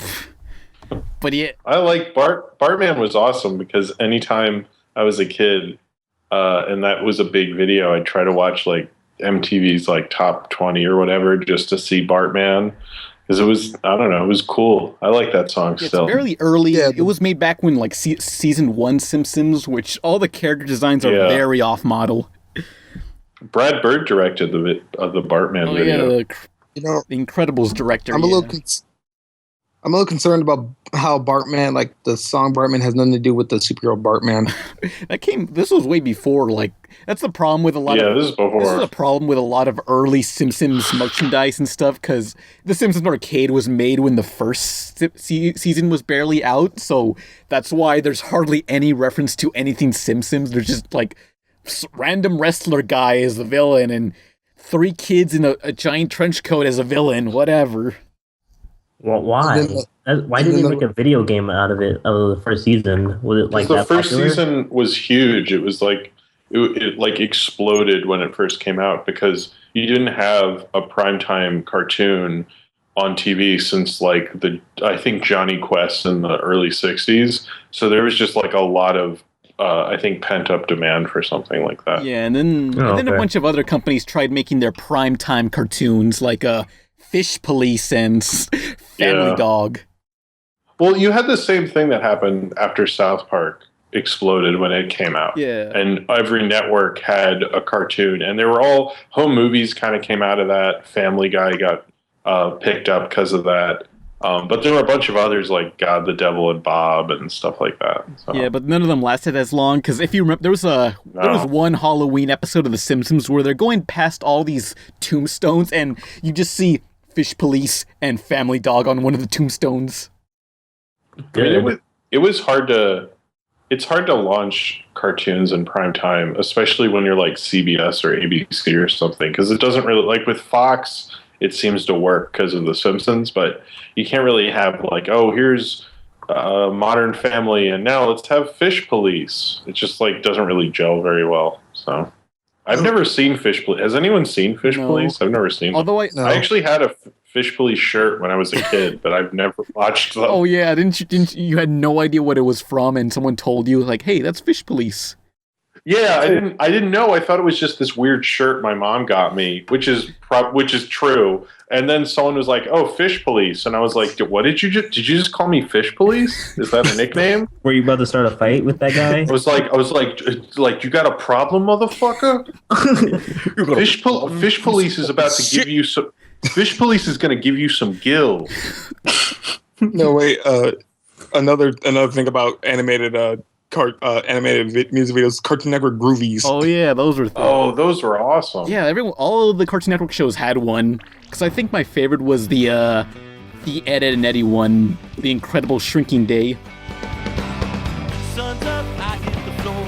Shoes tied, I'm out the door. Is this a clean shirt? I think it was one yesterday. Free day, I'm on my own. No plans, I got myself on. I call my boys up, spend a little time outside today.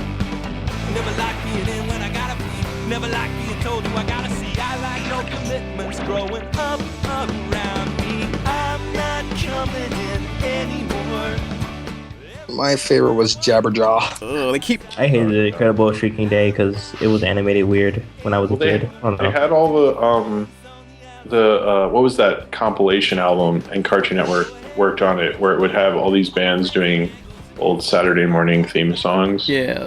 That was but they made music videos like for Josie and the Pussycat, like all of them, and Cartoon Network would play them in between stuff. Yeah, like they had one of Powerpuff Girls, the one by I don't know. I just remember it was a bunch of people in like this Godzilla set where it was a bunch of fake buildings, and that fish guy kept attacking the city. Yeah. I feel like you're talking about that Beastie Boy video. Oh yeah, that's the first Intergalactic. Yeah, that's the first Beastie Boys thing I ever seen, and it forever ago when it was on MTV, and I thought it was so cool. That was a good video. Yeah. I just like the. Oh, they have actually the Beastie Boys have an animated video. I totally forgot. I don't remember one. Oh shit! It's like from their second. It's from Paul's Boutique, and they actually animated it. It's animated with paintings. I like that one. I haven't seen it in a while. But I just remember seeing Fred just walking around in circles, and kind of pissed me off because it kept showing a lot, and it made me mad. They Might Be Giants did a lot of music videos that were I think. Did they? Yeah, they did. I remember they did a lot of kids shows, but I remember my school playing the one about the sun, Mr. Worm and the Sun or something. They did. They often. worked with so many different cartoons that I remember when they did Homestar Runner, those guys were like, wow, they never do cartoons. This is awesome. And then they went to their IMDb page and went, oh, never mind. They do it. It's not on their IMDb page? No, I mean that they did so many cartoons. It was like I think they've done The Simpsons, didn't they do? They've done a million cartoons. I know that. I remember. Oh, but they were actually, I think they were chosen to do the soundtrack for Coraline, but in the end they decided not to use it. So that's lame. there's still there's still an unreleased They Might Be Giants album that was going to be for Coraline, but I don't know if it's released yet. The Beastie Boys video was Shadowrock. Or it's SHADRACH. It's really cool. No, but I do love the Intergalactic because I just love the lighting for that. How everything's all this greenish. I love that when they're doing the rap and they have that part where it goes, he says green, and suddenly it cuts to where they're on a green screen. That was really cool. It's just really quick, but I like that cut. Yeah, I didn't get that when I was younger because I didn't know what a green screen was. I actually didn't notice it until like the 20th time because it's like so fast. Like, but should we bring up another video or? Yeah, how long have you been recording? I don't know. It's like 3 hours. Oh, well, the video, I guess. An hour and 39 minutes. I guess the one video you kind of have to talk about is the Dire Straits Money for Nothing. With that. I sent it to you. Oh, okay. Well, sorry, I sent you way too many. Remind me what it looked like, because I think. Oh, okay. I'm sorry. I sent Pan like a long ass list of like, because I used to MTV used to play every year on a Saturday. They do a whole day of animated music videos, and so I would watch it like every year for 10 years, so I know way too much about this topic because of that. Okay, now I recognize it. It's this super shittily. It's some of the first CGI ever used. Yeah, it was a big deal when they did it, and it's like kind of the first time anyone had seen CG. That's how most people saw CG animation, was through this music video because it was a huge hit. But then the better version, and the version probably most people and I myself care about more, is the version from the Weird Al movie, UHF, called Beverly Hillbillies. Yeah, which is way better. I recommend that one. But the cool little trivia connecting them is the guy in the Dire Straits, Mark Knopfler. Weird Al calls the bands and asks their permission, even though he doesn't have to, because he wants to clear the air, basically. Mm-hmm. And he called them, and Mark Knopfler was like, "Okay, I'll give you the rights, but I have to play guitar on it." and Weird Al was like, "Wait, what?" And so the guy playing guitar on the Weird Al song is the same guy playing guitar in the Dire Straits song, because he insisted on it. That reminds me, like the janitor you see in Nirvana's "Smells Like Teen Spirit" music video is the same janitor in Weird Al's parody for and Smells Like Nirvana. Yeah, that's it. If you are a big fan of any of the bands and he makes a parody video, he puts in all these like really obscure fan references in the videos that you'd only get if you like super research the video, but they're always in there because anytime I'd look up any of the videos he'd parody and then I'd rewatch his parody, I'd be like, oh my God, that's in there. And there's stuff no one would get unless you're an uber nerd like Weird Al. Pretty much, yeah. But this Dire Straits music video, I'll link to it below. Basically, it's like I think this is one of the first things ever to be made into CGI. Yeah, it was a big deal. It looks on levels of Minecraft levels of low polygons. Yeah, it does. It's funny that it does look like Minecraft now. Oh, it's terrible. It's like a Sega. No, like Star Fox on the Super Nintendo. That's how bad the CG is. Yeah, it's pretty bad. But for 1985, it was pretty good. Like, I want to know what people's response to this was, because they never saw CGI. They're like, are these toys? What is this? I think most people didn't, because nothing happened with it CGI for years, like 10 years. Toy Story was 10 years later. So most people just thought, oh, that was cool that they did that. But nobody really thought. Whatever that was. About. No one knew what CGI was back then, so how could you comprehend this thing? It was just kind of like, everyone knew it was computer animation, but, that's kind of how it was. It was just kind of like, oh, cool, this big band did this weird little thing. That was kind of how, Yeah. Anyone else got any other bunch of fucking music nerds? Anyone else got any music videos? Nope. No. Let's move on to fan questions. I think I can name another one. What? Crap. Hey. Oh yeah, Gurren Lagann's music videos. Oh yeah, Gurren Lagann had a whole series of music videos called what's it called? Parallel Works. Hero Works what was it? Parallel Works. Parallel Works. Okay, yeah. And it was just like different alternate versions of Gurren Lagann and like alternate dimensions. Like, what if this guy was the hero, and what if this happened instead? You know, or what? And then they had the gunman Chinka machine. Yeah, but I like the one that was like that showed like how the Spiral King, was it the Spiral King, how he started? His origins. I thought that was so cool because it was like you didn't see any color. It was just him shadowed out, and you just see like two colors on screen at a time. You know, yeah. But I guess we should wait. Yeah. But I guess yeah. Fuck. Anyone else see those things? No. They're on the Blu-ray, which costs $500 fucking dollars. Mm-hmm. Worth 500 bucks. Yeah, 26 episodes on a Blu-ray, including music videos and making ofs and whatever else, and the 2 movies, which are just the same thing as a TV show, only like condensed and edited together, all for $500 on Blu-ray. Whoa, 500 fucks. 500 whole fucks. But I guess let's get into the questions when Jim comes. Hey, I have a funny idea, a wacky idea. What? You know when you do the transition and then you have music play? Actually, you know what you should do? You should just play a commercial, like Taco Bell or something. Sold out. Yeah, like this, how many people will piss off? Like each transition is another fast food restaurant.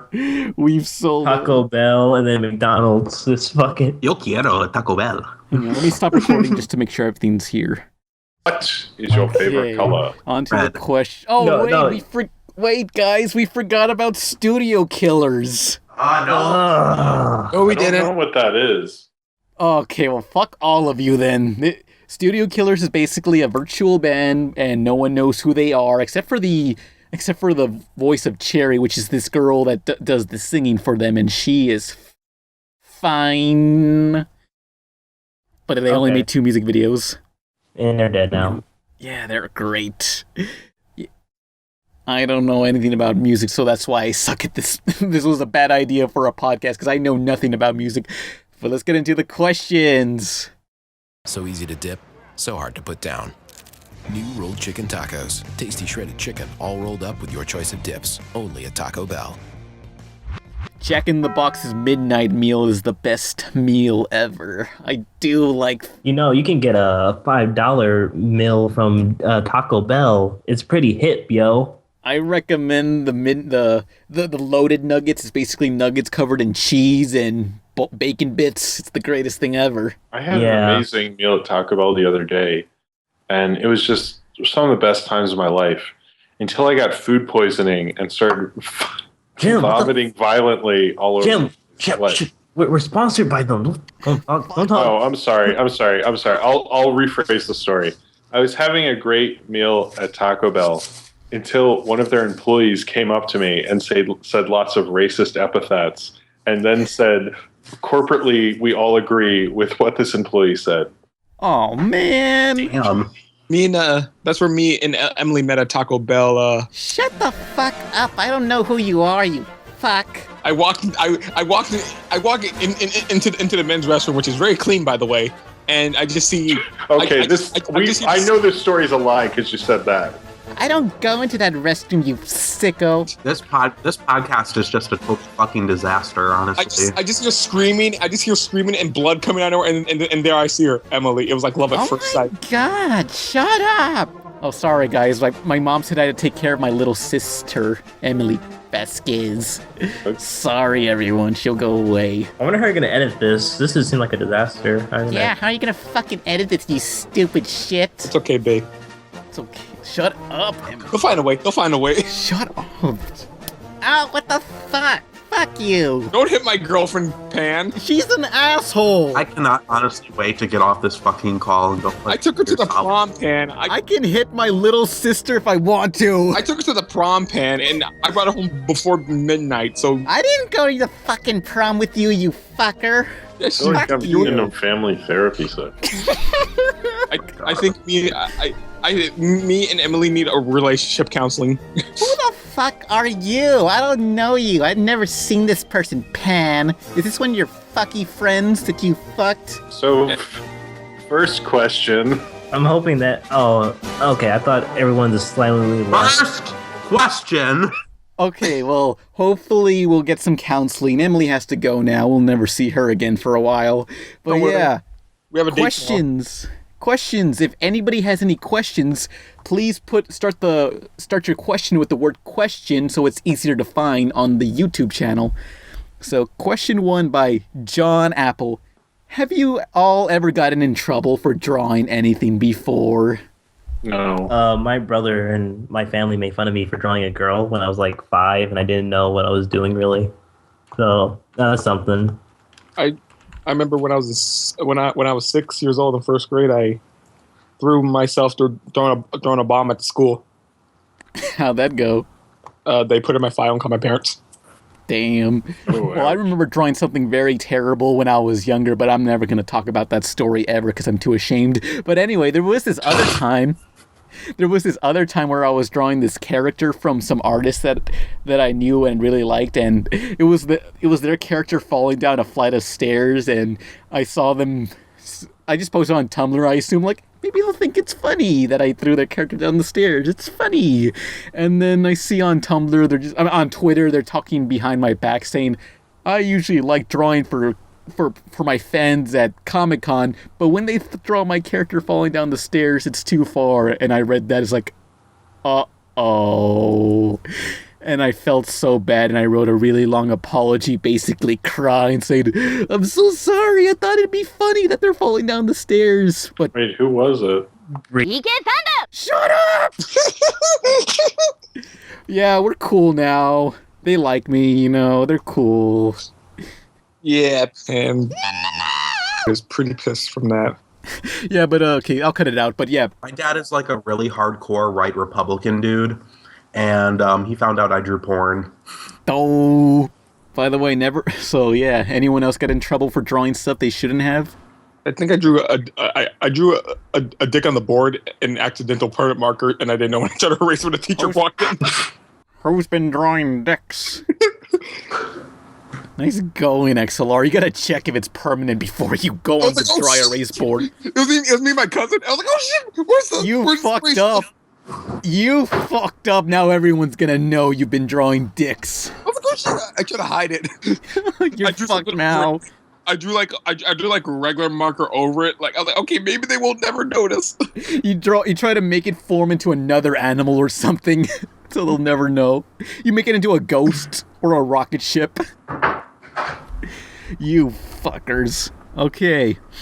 Also, never draw any black characters on Tumblr and turn them white. That's also a bad idea. Ooh. Oh, hey, question by Jamie Foxx. Wow. Jamie Foxx? Wow. That's Jamie Foxx? The one from Any Given Sunday? I don't even know who Jamie Foxx is, but that sounds familiar. Okay, what's The Jamie guy from- Foxx's question? the guy from Star Fox. Jamie Foxx writes, question, have you ever asked your parents for money for one of those contests where you could be in a cartoon or something? Oh, okay, let me see. Have you ever tried out for any of those cartoon contests that were on TV? No. None. And no one else? No, not really. Okay, because my favorite was whenever they had a TV show and they say, hey, submit your idea for a character to us because we ran out of ideas and we want to legally own your ideas. But I remember for the TV show Cubics, Robots for Everyone. Anyone know about that show? It's this, I think, Korean CGI animated show about these robots. And this one giant robot looks like a Rubik's Cube that transforms into other things. And they said, hey, submit your idea for a robot to us. And I sent a whole bunch and it was never chosen. But I remember waiting when are they going to reveal who won? And it's been forever. But of course, it's animation. So it took a year or two for them to finally reveal it. And some kid and his robot appeared for 2 seconds. And that was it. That's all they got. What a waste. In the future, not so far away, it's a dawning of an all-new day. Robots for everyone. Machines that care could be our friends, side by side until the end. Robots for everyone. They build special powers right inside. Hundreds of models from which to choose with emotion-driven EPs. With the worlds of good and bad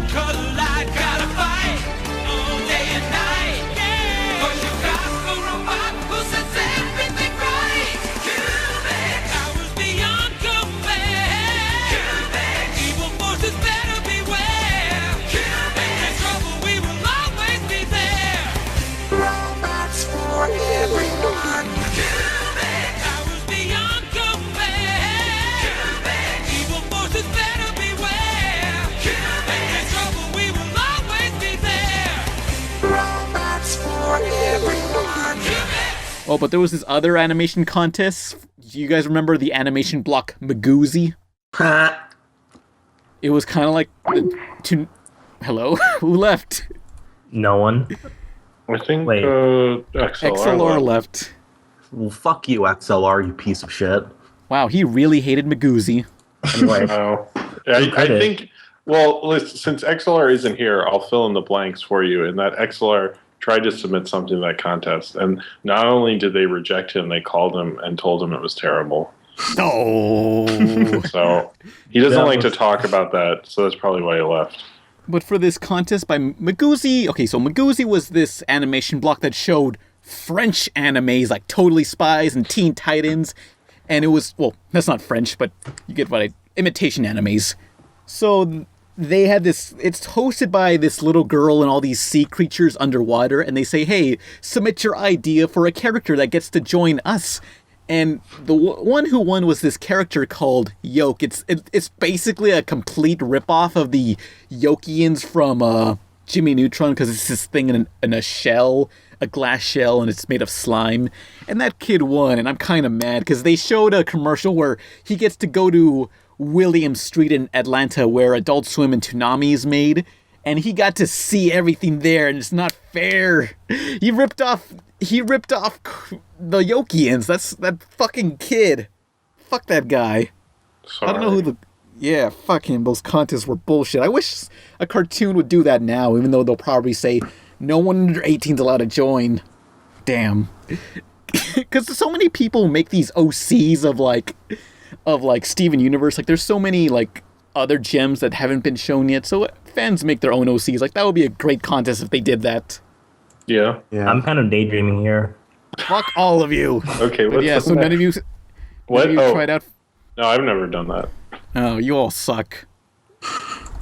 Damn. Actually, what were we talking about? Contests for cartoons. Oh, yeah. I almost tried a Game Informer contest, but I was like to my sister, hey, do you think this is good? And I kept asking her because I was really nervous, and she's like, gosh, Nolan, shut up. And I was like, okay. Did she spit on it and just like rip it apart and burnt it in front of you? No, I just got really self-conscious and I never entered it. Damn. Oh. Ouch. But that reminds me, like, my parents would say, whenever there's any of those cereal box promotions saying, hey, if your box top says this, you win something or whatever, and my parents would say, it's impossible to win at those things, and they would discourage me. Like, it's not impossible, it's just really hard. Like, why would you discourage me like that? That ruins everything. Whatever. Fuck all of you. Wait, hold on. Sorry. Something. Sometimes we don't have anything to say on Twitch. You all suck mine. Hey, Emily, do you have any... No. Next question. Yeah. Yeah, we should stop. Even Jim is tired of that. Next question. If Jim is like fed up with it, then you know you messed up. Everyone hate me. Oh my god. I'm just gonna go to the last video. What did I do? Fuck. Okay, hold on. And... Okay, so Oh. Black Belt and Headband says, question, what is your favorite Pokemon? And also, where did you get that Rover plush? Mine is... Oh, who is the sleepy one? Snorlax. All-time favorite Pokemon. Right there, Snorlax. Oh, we're talking about our favorite Pokemon? Yeah. Charizard, I guess. I don't know. I think mine... Okay, well, first to answer this person's question about the Rover thing, I got that Rover plush from the Nintendo store in New York. It's that character that plays my dad in the Game Boy Advance video review. Yeah. But anyway, my favorite Pokemon is, I think Gothitelle. What was that goth Pokemon called? What? Is it a ghost Pokemon? No, the goth Pokemon. That's literally a goth character. Goth Pokemon. Did you make up a Pokemon? No, I swear there's a goth Pokemon. Gothitelle. Gothitelle, yeah, sure, why not? Whatever. But for some reason, like, I remember there's a scene in the Pokemon anime where you see up Gothittelle's dress, and all she is basically a sausage with two tiny little feet. And I'll include a link to that image. Her feet are just... Hang on, let me find it. It makes sense if you guys see it. Got it. I know what you're talking about because I'm a nerd. Oh wait, I changed mine. Mine's Haunter. Oh yeah, Hunter. Oh, Gengar. Gengar, Hunter. They used to sell Snorlax pillows at the Nintendo store, and I never bought one, and I always regret it. Oh well. True story. They were each like $30. What, the Snorlax pillows? Well, I remember the plushes being expensive. I know, because that would be a cool pillow, because he's Snorlax. You could fall asleep on a Snorlax. He always looks so comfy, you know? Yeah. Feet. Hang on. Wait. I'm gonna include the link to. Yes. Okay. I'm including the link to the character's feet, but this is it. This is what it looks like. It's amazing. Someone's clapping about something. They're really proud about this Pokemon. Yeah. It's the Super Bowl. You know, people like the sausage. This is the worst Pokemon thing ever. It's just tiny feet. Just tiny little legs. But let's go on to the next question. Oh, it's a question asking for help.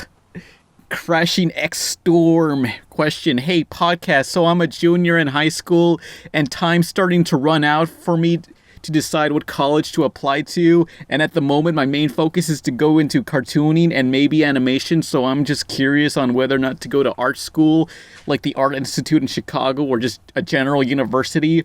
I hear that some teachers get extremely harsh on people registering going to an art school, but also I see more famous cartoonists went to art school. I wanted to hear about your opinion on the subject. Suggestions? I go to a fucking community college. Don't even ask me. I mean, go to like regular school, whatever. Most schools aren't that harsh if they're in art school about getting in. So it's just having the money to get in usually. I don't know, whatever, because you don't exactly need school to be. It doesn't exactly confirm that you'll be a famous artist or anything. So, because what everyone does is just like get their art out online and to get exposure. Or, well, not exposure, just to get known. But don't. Just start looking at like. Although whatever you do, don't depend on us for like saying. Don't depend on us for life advice. Just don't do that. No, just look online and do some searching on what the top art schools are and who teaches there and stuff like that. That's probably the best way to do it. Follow your heart. Oh wait, we have one more news topic. Sega's about to fucking run out of money and die. That's not animation. And that's not news. That's been going on forever. Yeah, but no, they have $900,000 in their capital now, so they truly are about to die. Breaking news, Sega is fucking dead. Hey, how was that Sonic Boom? Isn't that great? Fuck you, Pan, piece of shit. The show is good, the video game is terrible. Yeah. Yeah, so anyway, just go follow your heart and it'll be alright. Chaos Emeralds. If you want, do take school. I guess I'd recommend it, whatever. But as long as you put your art out online for other people to see, that's how a lot of people get seen from their art, how they get recognition. Just put it out there and show people what you can do. There's a lot of tutorials online if you need help with stuff. Just look up how to something for cartoons. So last question, I guess. Yep. Question, have any of you seen any box office bombs in theaters? Yeah, I saw Stange Magic. That was quality. I've seen a lot of box office bombs in theaters. Because if you ever go into a theater where there's nobody there and it's opening night, you failed. Yeah. I remember was the Love Guru. I saw that because I was bored. It's like, okay, it's Tuesday, let's go watch The Love Guru. A Mike Myers movie can't be that bad. Well, it was The Love Guru, so that bad. No, I was being sarcastic, like, hey, we're gonna see this movie. It's Mike Myers. It can't be that bad. You walked out. Yeah. I saw The Lone Ranger. Oh, I saw that too. What a disaster. I mean, I've seen a bunch of bombs. It's just kind of like always, it's just like a big empty theater. It's like, damn. I think the saddest one is when I went to see DC Comics' Jonah Hex movie, and literally I was there and like 2 other people who were old people, and I guess they were expecting a John Wayne film, but no, this definitely was not that. I saw both Scooby-Doo movies. Well, that wasn't a bomb. It wasn't? It was maybe it was Did a you just want to bomb. admit that to everyone? Yeah, why not? Yeah, he's proud of it. Yeah. I saw Peter Pan. Peter Pan? What? The live action Peter Pan. What? Robin Williams. Who was that? The one with the guy who played Jake Long? I forgot it. I forgot Rufio. Rufio's from Homestuck. Rufio was in Hook or Pan or whatever live action. He was in Hook. Okay, whichever Peter Pan remake this was, I don't know. This was Hook. I saw Hook in theaters and it was packed. Did that bomb? I don't think so. I thought Hook was relatively successful. Hook did, I think they wanted it to do better, but it did fine, you know. I think when you're talking about box office bomb, you're talking about Strange Magic. You know, it's got to be like that kind of big bomb. Strange Magic, what a hit! I think one of the biggest bombs ever was that it only sold a couple tickets. I'm trying to figure out what that movie was. There's been a couple. What was it, Delgo or something? Delgo. Oh my god. Okay, let me talk about. Didn't we talk about Delgo on this podcast already? Yeah, we don't remember. But yeah, a movie that was in production for 10 years and they just dumped it out, and it only lasted 1 week in theaters. Yeah. Ooh, because I know someone who kind of saw it at a drive-in. They were watching some other movie, and then they were like, okay, let's watch this other movie that's coming up, and they see these lizard people in Delgo, and they're like, well, this was fun, let's get out of here. Because those are some ugly-ass creatures. Mars Needs Moms is on this list. I got good, because I didn't see that. That destroyed Henry Selick's CGI department. Oh. Was it yeah, Henry? I'm okay with that. Yeah, the guy who made Fantasy The Spirits Within. Oh god, but let's talk about that guy who made Mars Needs Moms, The Polar Express. Was it Henry? Robert Selick? Zemeckis. Robert Zemeckis. Who's Henry? Okay, Henry Selick did Coraline and Nightmare Before Christmas and James and the Giant Peach. Okay, well he also made Monkey Bone, but no one talks about Monkey Bone. Yeah, he did make Monkey Bone. Monkey cheese. Yeah, but Robert Zemeckis. He directed Back to the Future movies and Forrest Gump, and then he decided he was going to do these motion capture things. And then when he did it, I remember there was this room of animators, and someone came over and goes, "Hey, anyone who wants to sign up for the Polar Express screening, just sign up on this sheet." And the sheet passed around the whole room and came back to the teacher, and no one signed it. Because he was also, when he started that studio, he talked a lot of shit about animation and said how we didn't really need it anymore now that we have this amazing motion capture. And it just I don't know, it was such a dumb idea. And most of those movies, the only one that was kind of decent was his Christmas Carol, and that wasn't even that great, you know? Yeah. It's I didn't see Monster House, which I think actually Dan Harmon helped write. No, I don't think Monster House was his movie. Well, I think it's his studio. He didn't direct it, but it was his studio. It's not his movie because it was actually good. I remember for some reason, I really wanted a Monster House video game. They did. Yeah, it did. It was they did do that. I think it was for the DS. I remember DS. making an AVGN review, and I destroyed it because it was bad. I deleted that video. No one's gonna see that ever.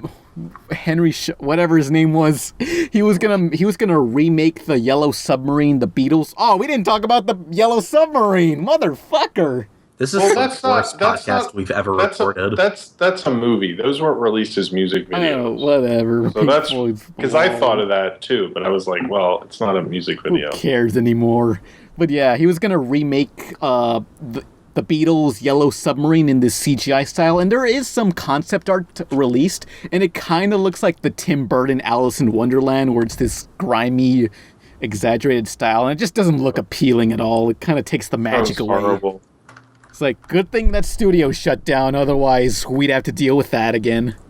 Yeah. Because all these movies by Robert Zemeckis. He was trying like CGI, motion captures the future, guys. You just wait, and they all bombed, and his studio is fucking destroyed. They torched that studio right in front of them as he screamed like, "No, no, it was the future. I'm sorry, I made fun of all those other animated films. Fuck all of you." Good. Well, now he went back to directing live action, so. Yay, his reign of terror is over. It's fuck you. Something I hated about. I just hate that for some reason. Ooh. Yeah. Ooh, yeah. Okay. Yeah. All right. Well, that's the end of the podcast. Screw you, Henry Selick. You fuck. I'm Pan Pizza. Who are you people? I'm Jim. I'm a cheap joke whenever I walk away from the podcast.